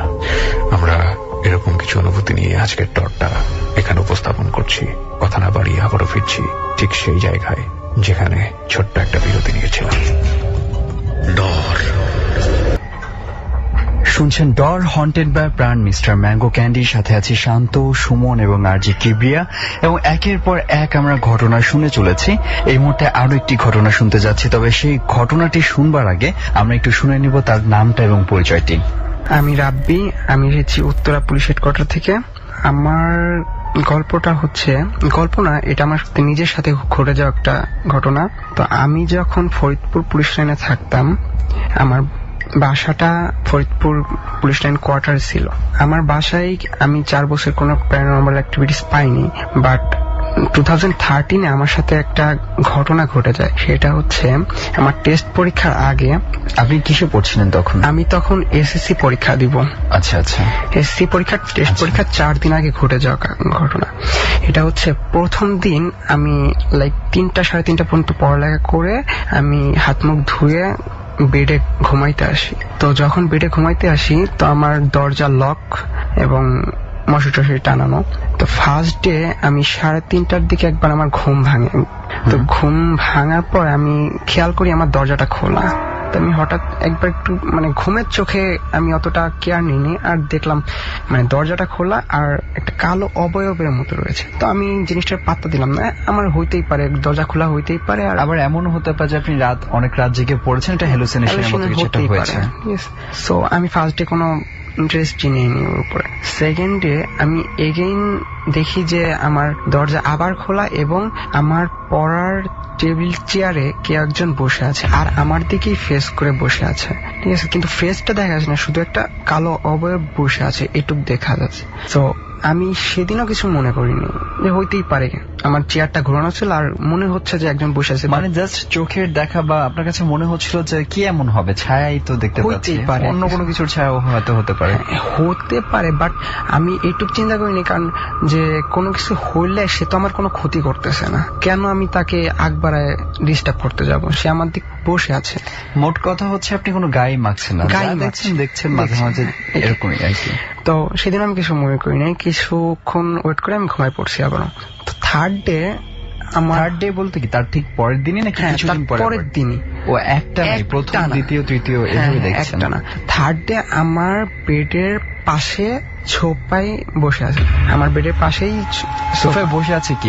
মূলত আপনি তো অবয়ব দেখতে পাচ্ছেন, ছায়ার মতো দেখতে পাচ্ছিলেন, ছায়ার মতো বসে। তো থার্ড দিন গিয়ে আপনি দেখতে পাচ্ছেন যে সোফায় সেই ছায়াটাই বসে আছে, ঠিক আছে? একটা লম্বা ভাবে। ঠিক কেমন ছিল সেটা? মানে মানুষের মতো ছিল মানুষ নাকি? বসে থাকলে যেভাবে মনে হয় একবারে আচ্ছা। চুপচাপ করে একজন বসে থাকে যেভাবে, সেরকম চুপচাপ করে বসে আছে, ঠিক আছে? বাট কোনো ফেস বা কিছু বোঝা যাচ্ছে না, ঠিক আছে?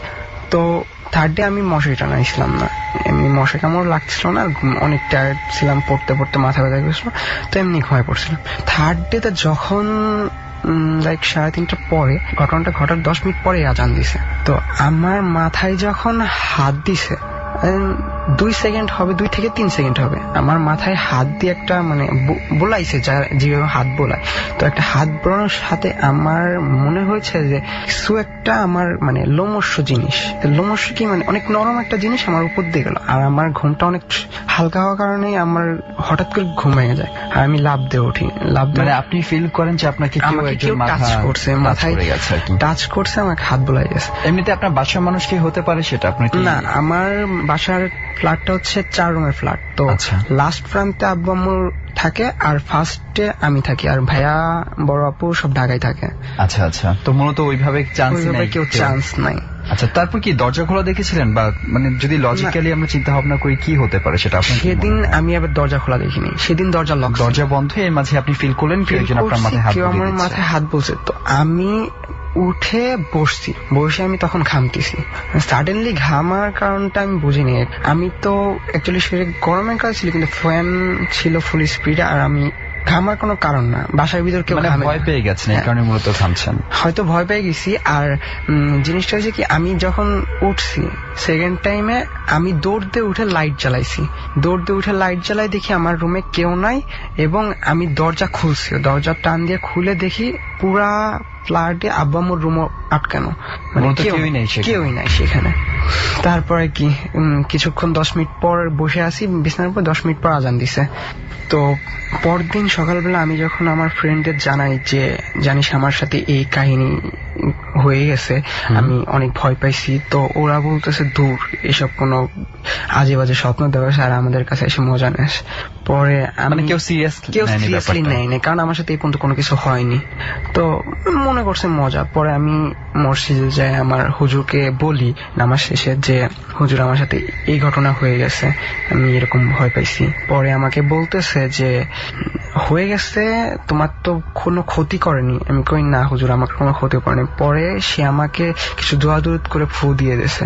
তো আচ্ছা, ডাক্তারের কাছে কি যাওয়া হয়নি?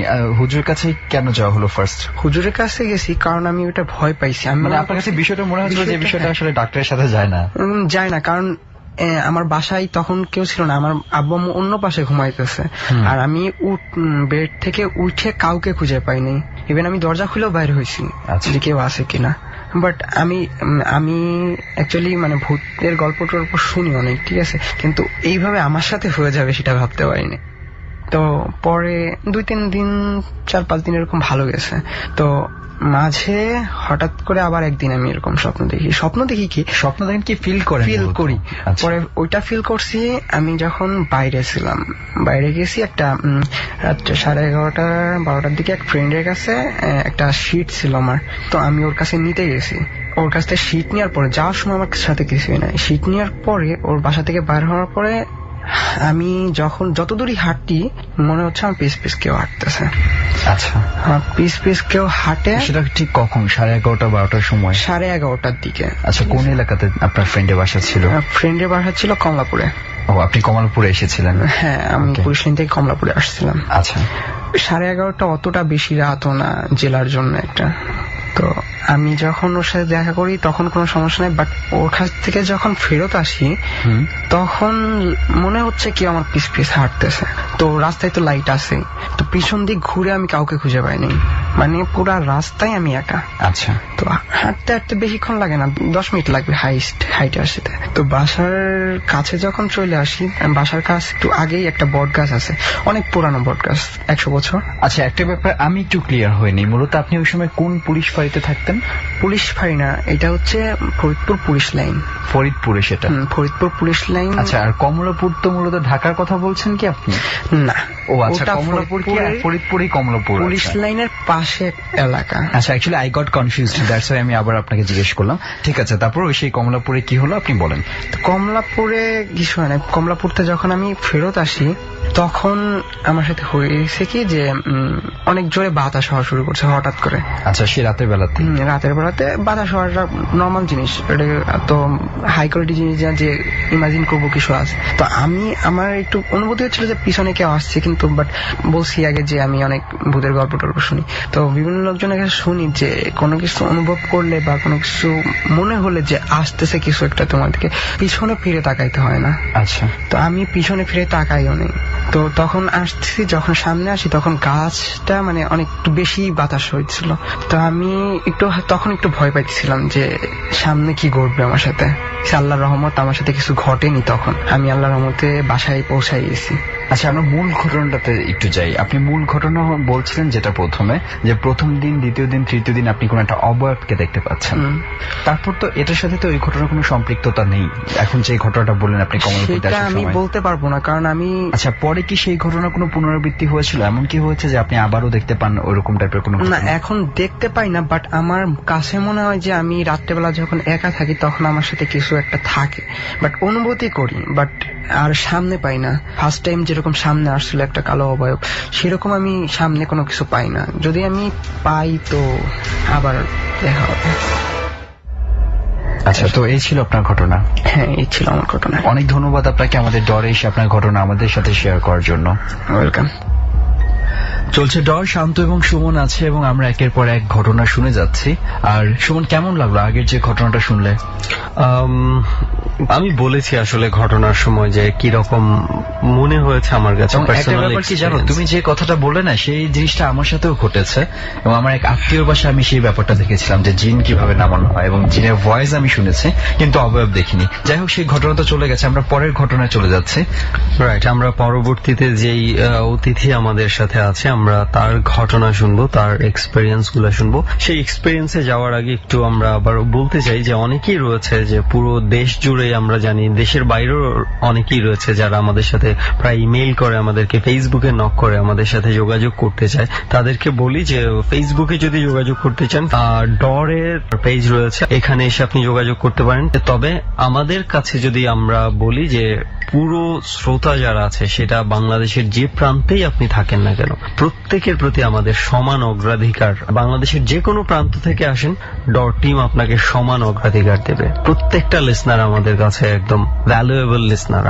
আপনারাই হচ্ছেন ডরের প্রাণ, এটা আপনি যে প্রান্তেই থেকে থাকুন না কেন। তো যাই হোক, আমরা ঘটনায় চলে যেতে চাই এবার। প্রথমে একটু পরিচয়টা জানি আপনার। আমার নাম হচ্ছে রিজন আহমেদ, আমি Dhaka Rajarbag police line school and কলেজের ইন্টার ফার্স্ট ইয়ারের ছাত্র। ওকে, আমরা ঘটনায় যাই। আপনার কাছে আমরা মানে ডর টিমের কাছে আপনার সম্পর্কে যতটুকু শুনেছি যে আপনার মামার কোনো একটা এক্সপেরিয়েন্স আছে যেটা আপনি শেয়ার করতে চান। সো আমরা সেই এক্সপেরিয়েন্সটা শুনি। ঘটনা আমার মামার। তো আমার মামা এমন সময় আসছিল যে তিনি ব্যবসা করতেন, কোনো লাভ দেখতে পাচ্ছিলেন না। কত বছর আগের ঘটনা এটা? আরো 6 থেকে 7 বছর আগের ঘটনা। আচ্ছা, মানে আপনার মামার একটা খুব বাজে একটা সময় যাচ্ছিল। একটা বাজে সময় যাচ্ছিল, তিনি ব্যবসা করুক বা চাকরি করুক, মানে কোনোভাবে উঠতে পারছিলেন না, তোমার সংসার চালাতে পারছিলেন না। তিনি মন খারাপ করে এরকম রাস্তা দিয়ে ঘুরতে ঘুরতে একদিন নদীর কিনারে গেছেন। কোন এলাকায় সেটা? সেটা হচ্ছে ফরিদপুরের কোন একটা এলাকা।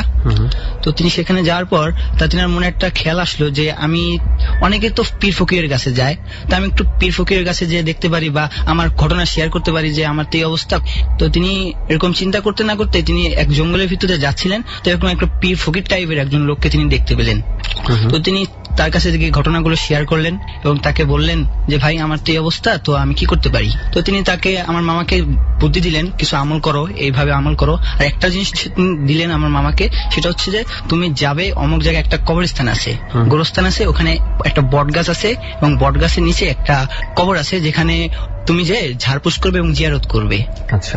তো আমার মামা ওখানে যে প্রতিদিন নিয়মিত ওখানে এরকম ঝাড়পোছ করতেন, এরকমের মুনাজাত করতেন, দোয়া করতেন।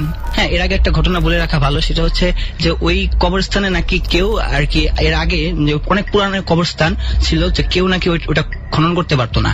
মানে খনন করতে পারতো না মানে মানে ওটার ভিতরে আর অন্য কোনো মানুষকে মানে কাফন করতে দেওয়া হয়নি, কবর দেওয়া হয়নি। ঘটনাটা হচ্ছে এরকম যে কবর তো প্রত্যেকটা কবরই শান্ত, মানে একটা নির্দিষ্ট সময় পরে পুনরায় কবর দেওয়া হয়, কিন্তু ওই কবরস্থানে এই কবরটাতে আর কাউকে কবর দেওয়া যেত না আর কি। আচ্ছা। তো আমার মামা ওই পীর ফকিরের মানে ফকিরের দরবেশের কথা মতো প্রতিদিন ওখানে ঝাড়পোছ করতেন এবং ওখানে যে এরকম দোয়া করতেন, অর্থাৎ মানে জিয়ারত করতেন। আচ্ছা। তো এমন একটা সময় এলো যে তিনি মানে তার ব্যবসা বাণিজ্যের রাস্তা মানে পেয়ে গেছেন, তিনি অনেক সচ্ছল হচ্ছে দিনের দিন। একদিন হলো কি, তিনি খুব দুপুরবেলা গেছেন, কোনো লোকজন নেই কবরস্থানে। তো তিনি সেখানে গিয়ে দেখলেন যে সেখানে 4টি লাশ ওই কবরের পাশে। দুপুরবেলা কোনো লোক নেই, কোনো লোকালয় নেই, মানে একবারে নিস্তব্ধ এলাকা হয়ে রয়েছে। তো সেখানে যে তিনি 4টি লাশ দেখে কিছুটা আতঙ্কিত এবং ভবড়ে গেলেন। তো তিনি করলেন, ভয় পেয়ে তিনি কবরস্থান থেকে বের হয়ে যাইতেছেন। তো বের হয়ে যাবেন কি, তিনি আরেকবার ফিরে তাকালেন এবং দেখলেন সেখানে সেই দরবেশ, যে দরবেশ তেনাকে এখানে আসতে বলেছে এবং ঝাড়পোছ করতে বলেছে, জিয়ারত করতে বলেছে, সেই দরবেশ সেখানে তিনি লক্ষ্য করলেন। তিনি আর কোনো কথা না বলে ভয় পেয়ে চলে গেলেন। মানে বের হওয়ার সময় দেখতে পেলেন যে ওই যে লাশগুলো, তার পাশে হচ্ছে যে দরবেশ আপনার মামাকে হচ্ছে সাজেস্ট করেছিল তাকে দেখতে পেয়েছে। হ্যাঁ হ্যাঁ। ওকে। তো উনি কথা না বলেই চলে গেছে? উনি আসলে ঘটনা হচ্ছে হঠাৎ করে তিনি ওই লাশগুলো দেখে মানে ভবড়ে গেছেন, ভয় পেয়ে গেছেন। আচ্ছা আচ্ছা। লাশগুলো কি বের হয়েছিল, মানে কিভাবে ছিল? লাশগুলো ছিল কাফন মোড়ানো ছিল, সাদা কাফন যেরকম মোড়ানো থাকে। আচ্ছা আচ্ছা। জাস্ট সিম্পল যেভাবে আর কি লাশ থাকে সেভাবে ছিল। তো তিনি ভয় পেয়ে ওখান থেকে চলে গেছেন। পরে তিনি যেই ওই ফকিরের সাথে যেখানে দেখা হয়েছিল তিনি সেখানে খোঁজ নিলেন এবং সেখানে গেলেন, যে তিনি তাকে আর পাননি। তো এলাকার লোকজনদেরকে তিনি বললেন যে এরকম এরকম এখানে একজন দরবেশ বসতো, আমি তো দেখছি। এই দরবেশটা আসলে কোথায় বসতো স্পেসিফিক? ওখানে একটা জঙ্গল ছিল, জঙ্গলের ভিতরে একটা বাঁশের ছোপ ছিল, ওটা নিচে উনি বসতেন আর কি। মানে যখনই আপনার মামার সাথে দেখা হয়েছে ওই মানে দরবেশকে ওখানেই উনি পেয়েছেন। আচ্ছা। তো ওখানে সব কথা শেয়ার করেছিলেন। তো ওখানে তিনি ফিরে যান এবং যে দেখেন ওই দরবেশ নেই। এলাকার সকলকে জিজ্ঞান যে এখানে আমি তো কতদিন যাবত আসতেছিলাম, এক দরবেশের সাথে আমার দেখা হতো, তো তিনি এখন কোথায় গেল? তো এলাকার লোকজন তাকে ঘটনা বললো যে এখানে তো আরো দরবেশ থাকতো আজ থেকে বহু বছর আগে, আর তিনি তো মারা গেছেন বহু বছর আগে। তিনি লাশ হচ্ছে যে ওই অমুক কবরস্থানে অমুক এক বট গাছের নিচে। আচ্ছা।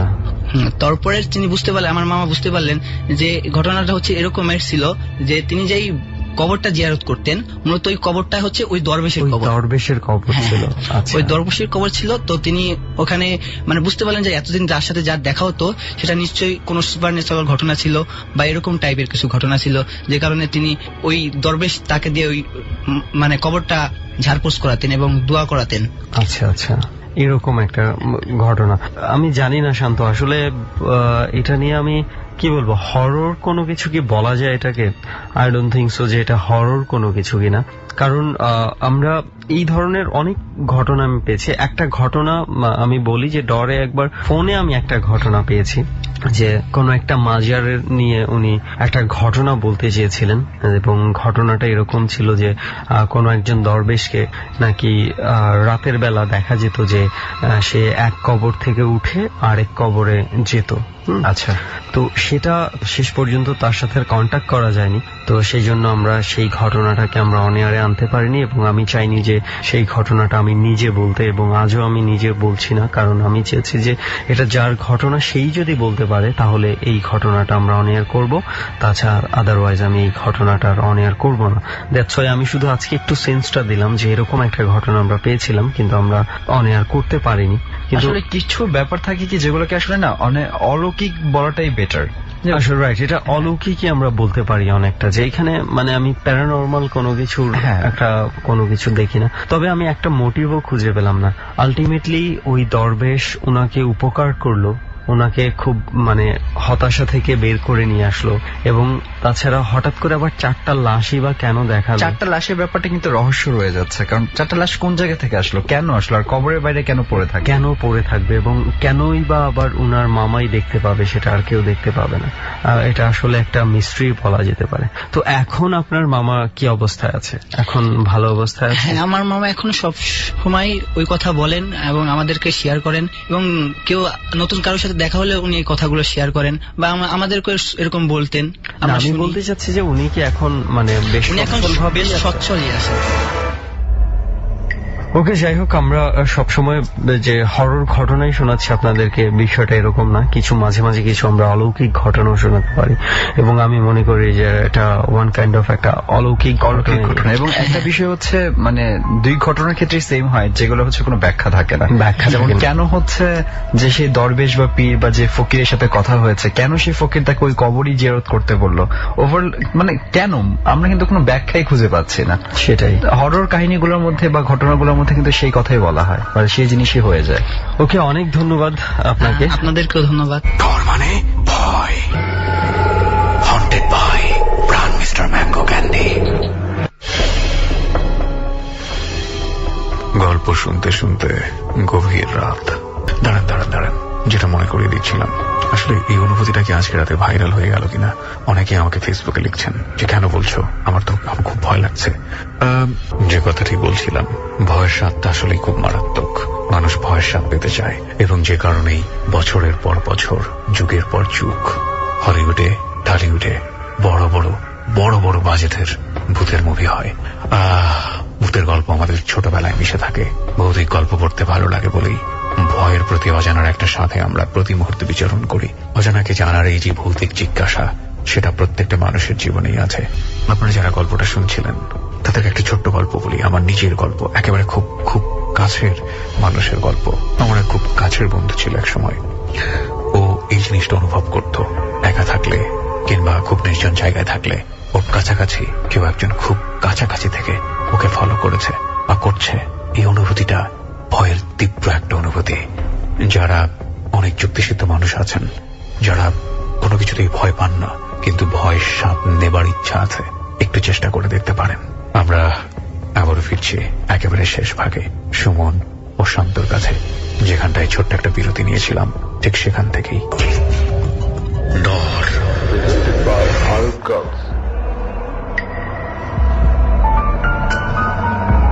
তো সবার ঘটনা তো মোটামুটি শোনা হয়ে গেল। এখন হচ্ছে এই যে স্পটে আমরা আসলাম, স্পটের ঘটনাটা শোনা খুব দরকার, কারণ কেন আমরা এটাকে বেছে নিলাম এই জিনিসটা সবাইকেও জানানোটা দরকার। তো সুমন, যে বিষয়টা হয়েছে যে আমরা যতটুকু শুনে এসেছি ডর টিমের কাছে, যে আজকে যে জায়গাটাতে আমরা বসে আছি, এই জায়গাটা নিয়ে কিন্তু বেশ বড় একটা ঘটনা রয়েছে।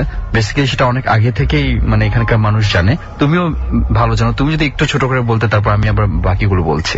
ওকে, আমি আসলে শুরু করছি। আসলে এই জায়গাটাতে আসার কারণটা হচ্ছে কি, আমরা এই যে জায়গাটাতে বসে আছি, আপনারা নিশ্চয়ই দেখেছেন, আমরা যখন ওই জায়গাটা দিয়ে ঢুকলাম, ওখানে কিন্তু ছোট্ট একটা ঘরের মতো ছিল।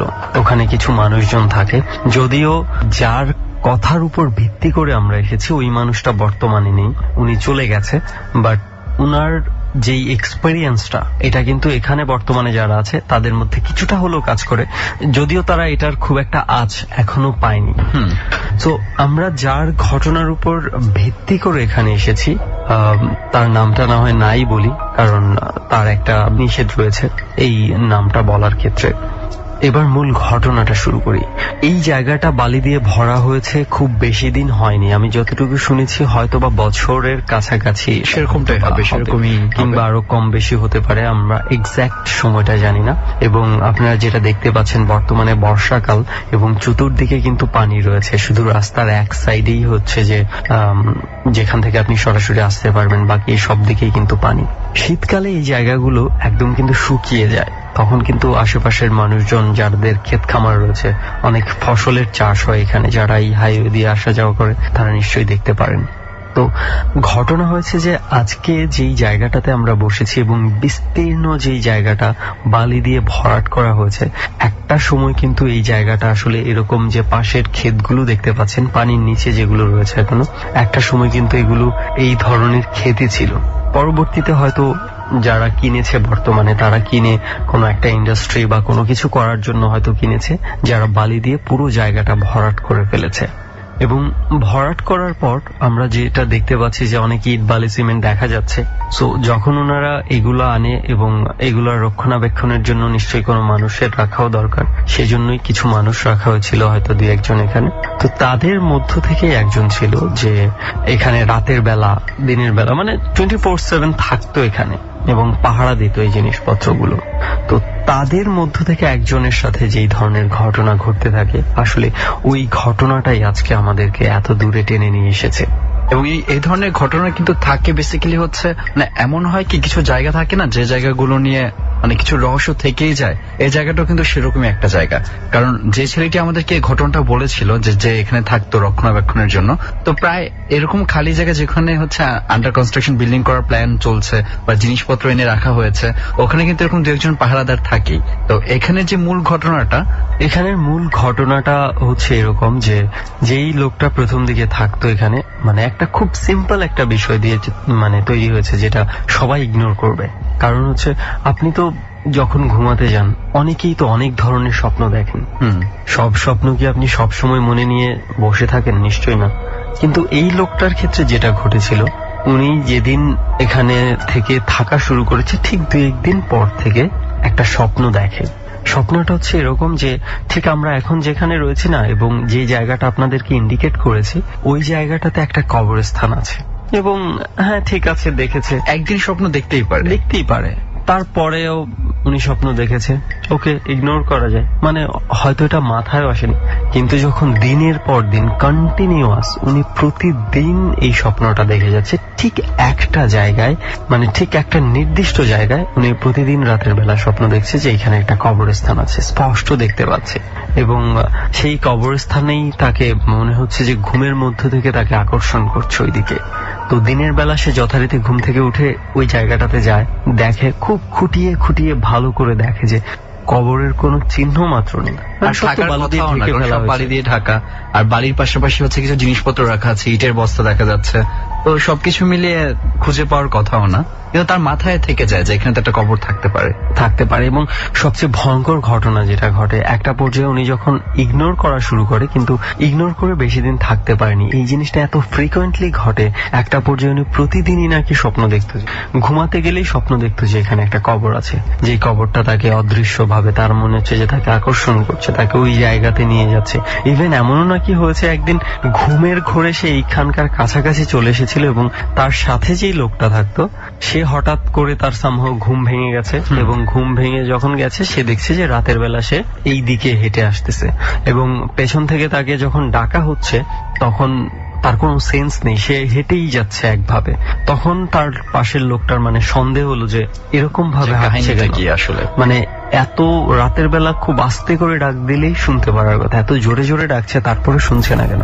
তখন সে টর্চ নিয়ে মানে তার এখানে আসে এবং কাছাকাছি এসে যখন তাকে ধরে তখন হঠাৎ করে সে মানে পড়ে যায়, এবং পড়ে গিয়ে তার ব্যথা পায়, একটা হাতের মধ্যে মনে হয় ব্যথা পেয়ে যায় পড়ে যাওয়ার, এবং তখন কিন্তু তার হাত পা কাঁপাকাঁপি শুরু হয়ে যায়। মানে বিষয়টা হচ্ছে এরকম যে সে নিজেও কিন্তু ভয় পেয়ে যায় যে অ্যাকচুয়ালি কি হয়েছে বুঝতে পারছে না, এমন টাইপের অবস্থা। রাইট। এবং তখনই মানে হঠাৎ করে সে মানে ঘুম থেকে মনে হয় জেগে উঠে যে আমি এখানে কেন, এই ধরনের একটা ফিলিংস চলে আসে। তো তার পরবর্তীতে এই ধরনের ঘটনা বেশ কয়েকবার ঘটে, এবং একটা পর্যায়ে যেটা যায় যে লোকটা খুব অস্বস্তিতে পড়ে যায়, যে এমন হয়েছে যে সে দিনের বেলা বসে আছে, তার হঠাৎ করে মনে হচ্ছে যে ওইখানে একটা কবরস্থান আছে। দিনের বেলাতেই মনে হয় সে ইলিউশনের মধ্যে দেখতে শুরু করেছে যে ওইখানে একটা কবরস্থান আছে। তো বারবার স্বপ্ন দেখার পর, বারবার এই ধরনের ঘটনা ঘটার পর ওই লোকটা একটু কিউরিয়াস হয়ে যায়, এবং একটু দূরে যে বাড়িগুলো দেখা যাচ্ছে, একটু দূরে না বেশ ভালো দূরে দেখা যাচ্ছে, বেশি দূরে হলেও কিন্তু তারা এই জায়গাটা সম্পর্কে কেউ না কেউ কিছু না কিছু জানে।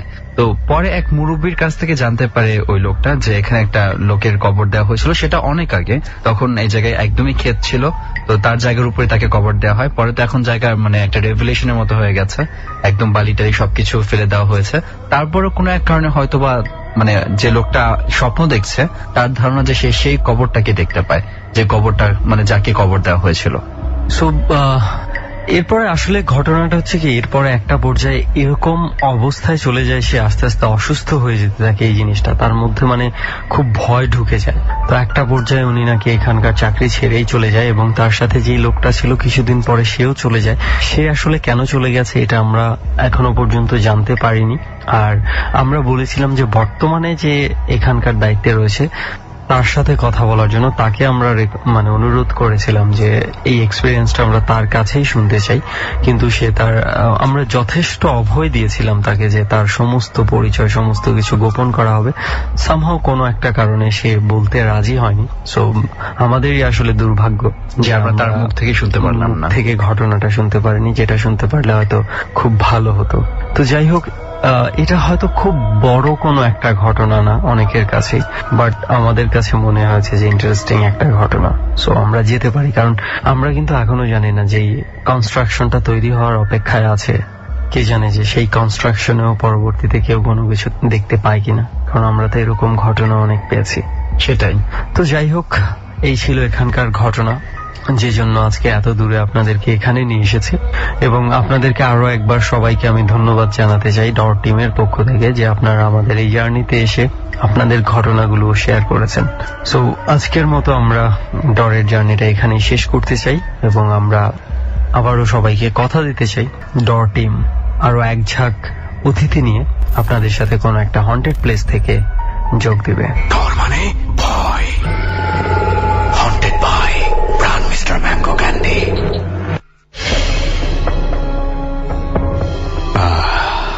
অন্যরকম একটা অনুভূতি নিয়ে শেষ হচ্ছে আজকের ডর। 6 জন বন্ধুকে পেয়েছিলাম আমরা। হয়তো আগামী পর্বে 6 জন কিংবা তার থেকে বেশি। হয়তো আপনিও থাকতে পারেন আমাদের সাথে। ডর এগিয়ে চলছে। ডর মানে ভয়, আর সেই ভয়টি 6 জন থেকে সহস্রাধিক জনে আমরা ছড়িয়ে দেই। বিজ্ঞান দিয়ে উত্তর খুঁজলে আমরা আপনাকে মানা করব না, কারণ আপনি যদি পুরোপুরি বৈজ্ঞানিক একজন মানুষ হয়ে থাকেন, এই অনুষ্ঠানটি আপনার জন্য নয়। যারা ভয়ের স্বাদ পেতে ভালোবাসেন তাদের জন্যই ডর। আবারও ফিরব, কথা দিচ্ছি। লোবান, সুমন, শান্ত এবং আমি আরজে কিবরিয়া। আর সাথে থাকবেন হয়তোবা আপনি। শুভরাত্রি।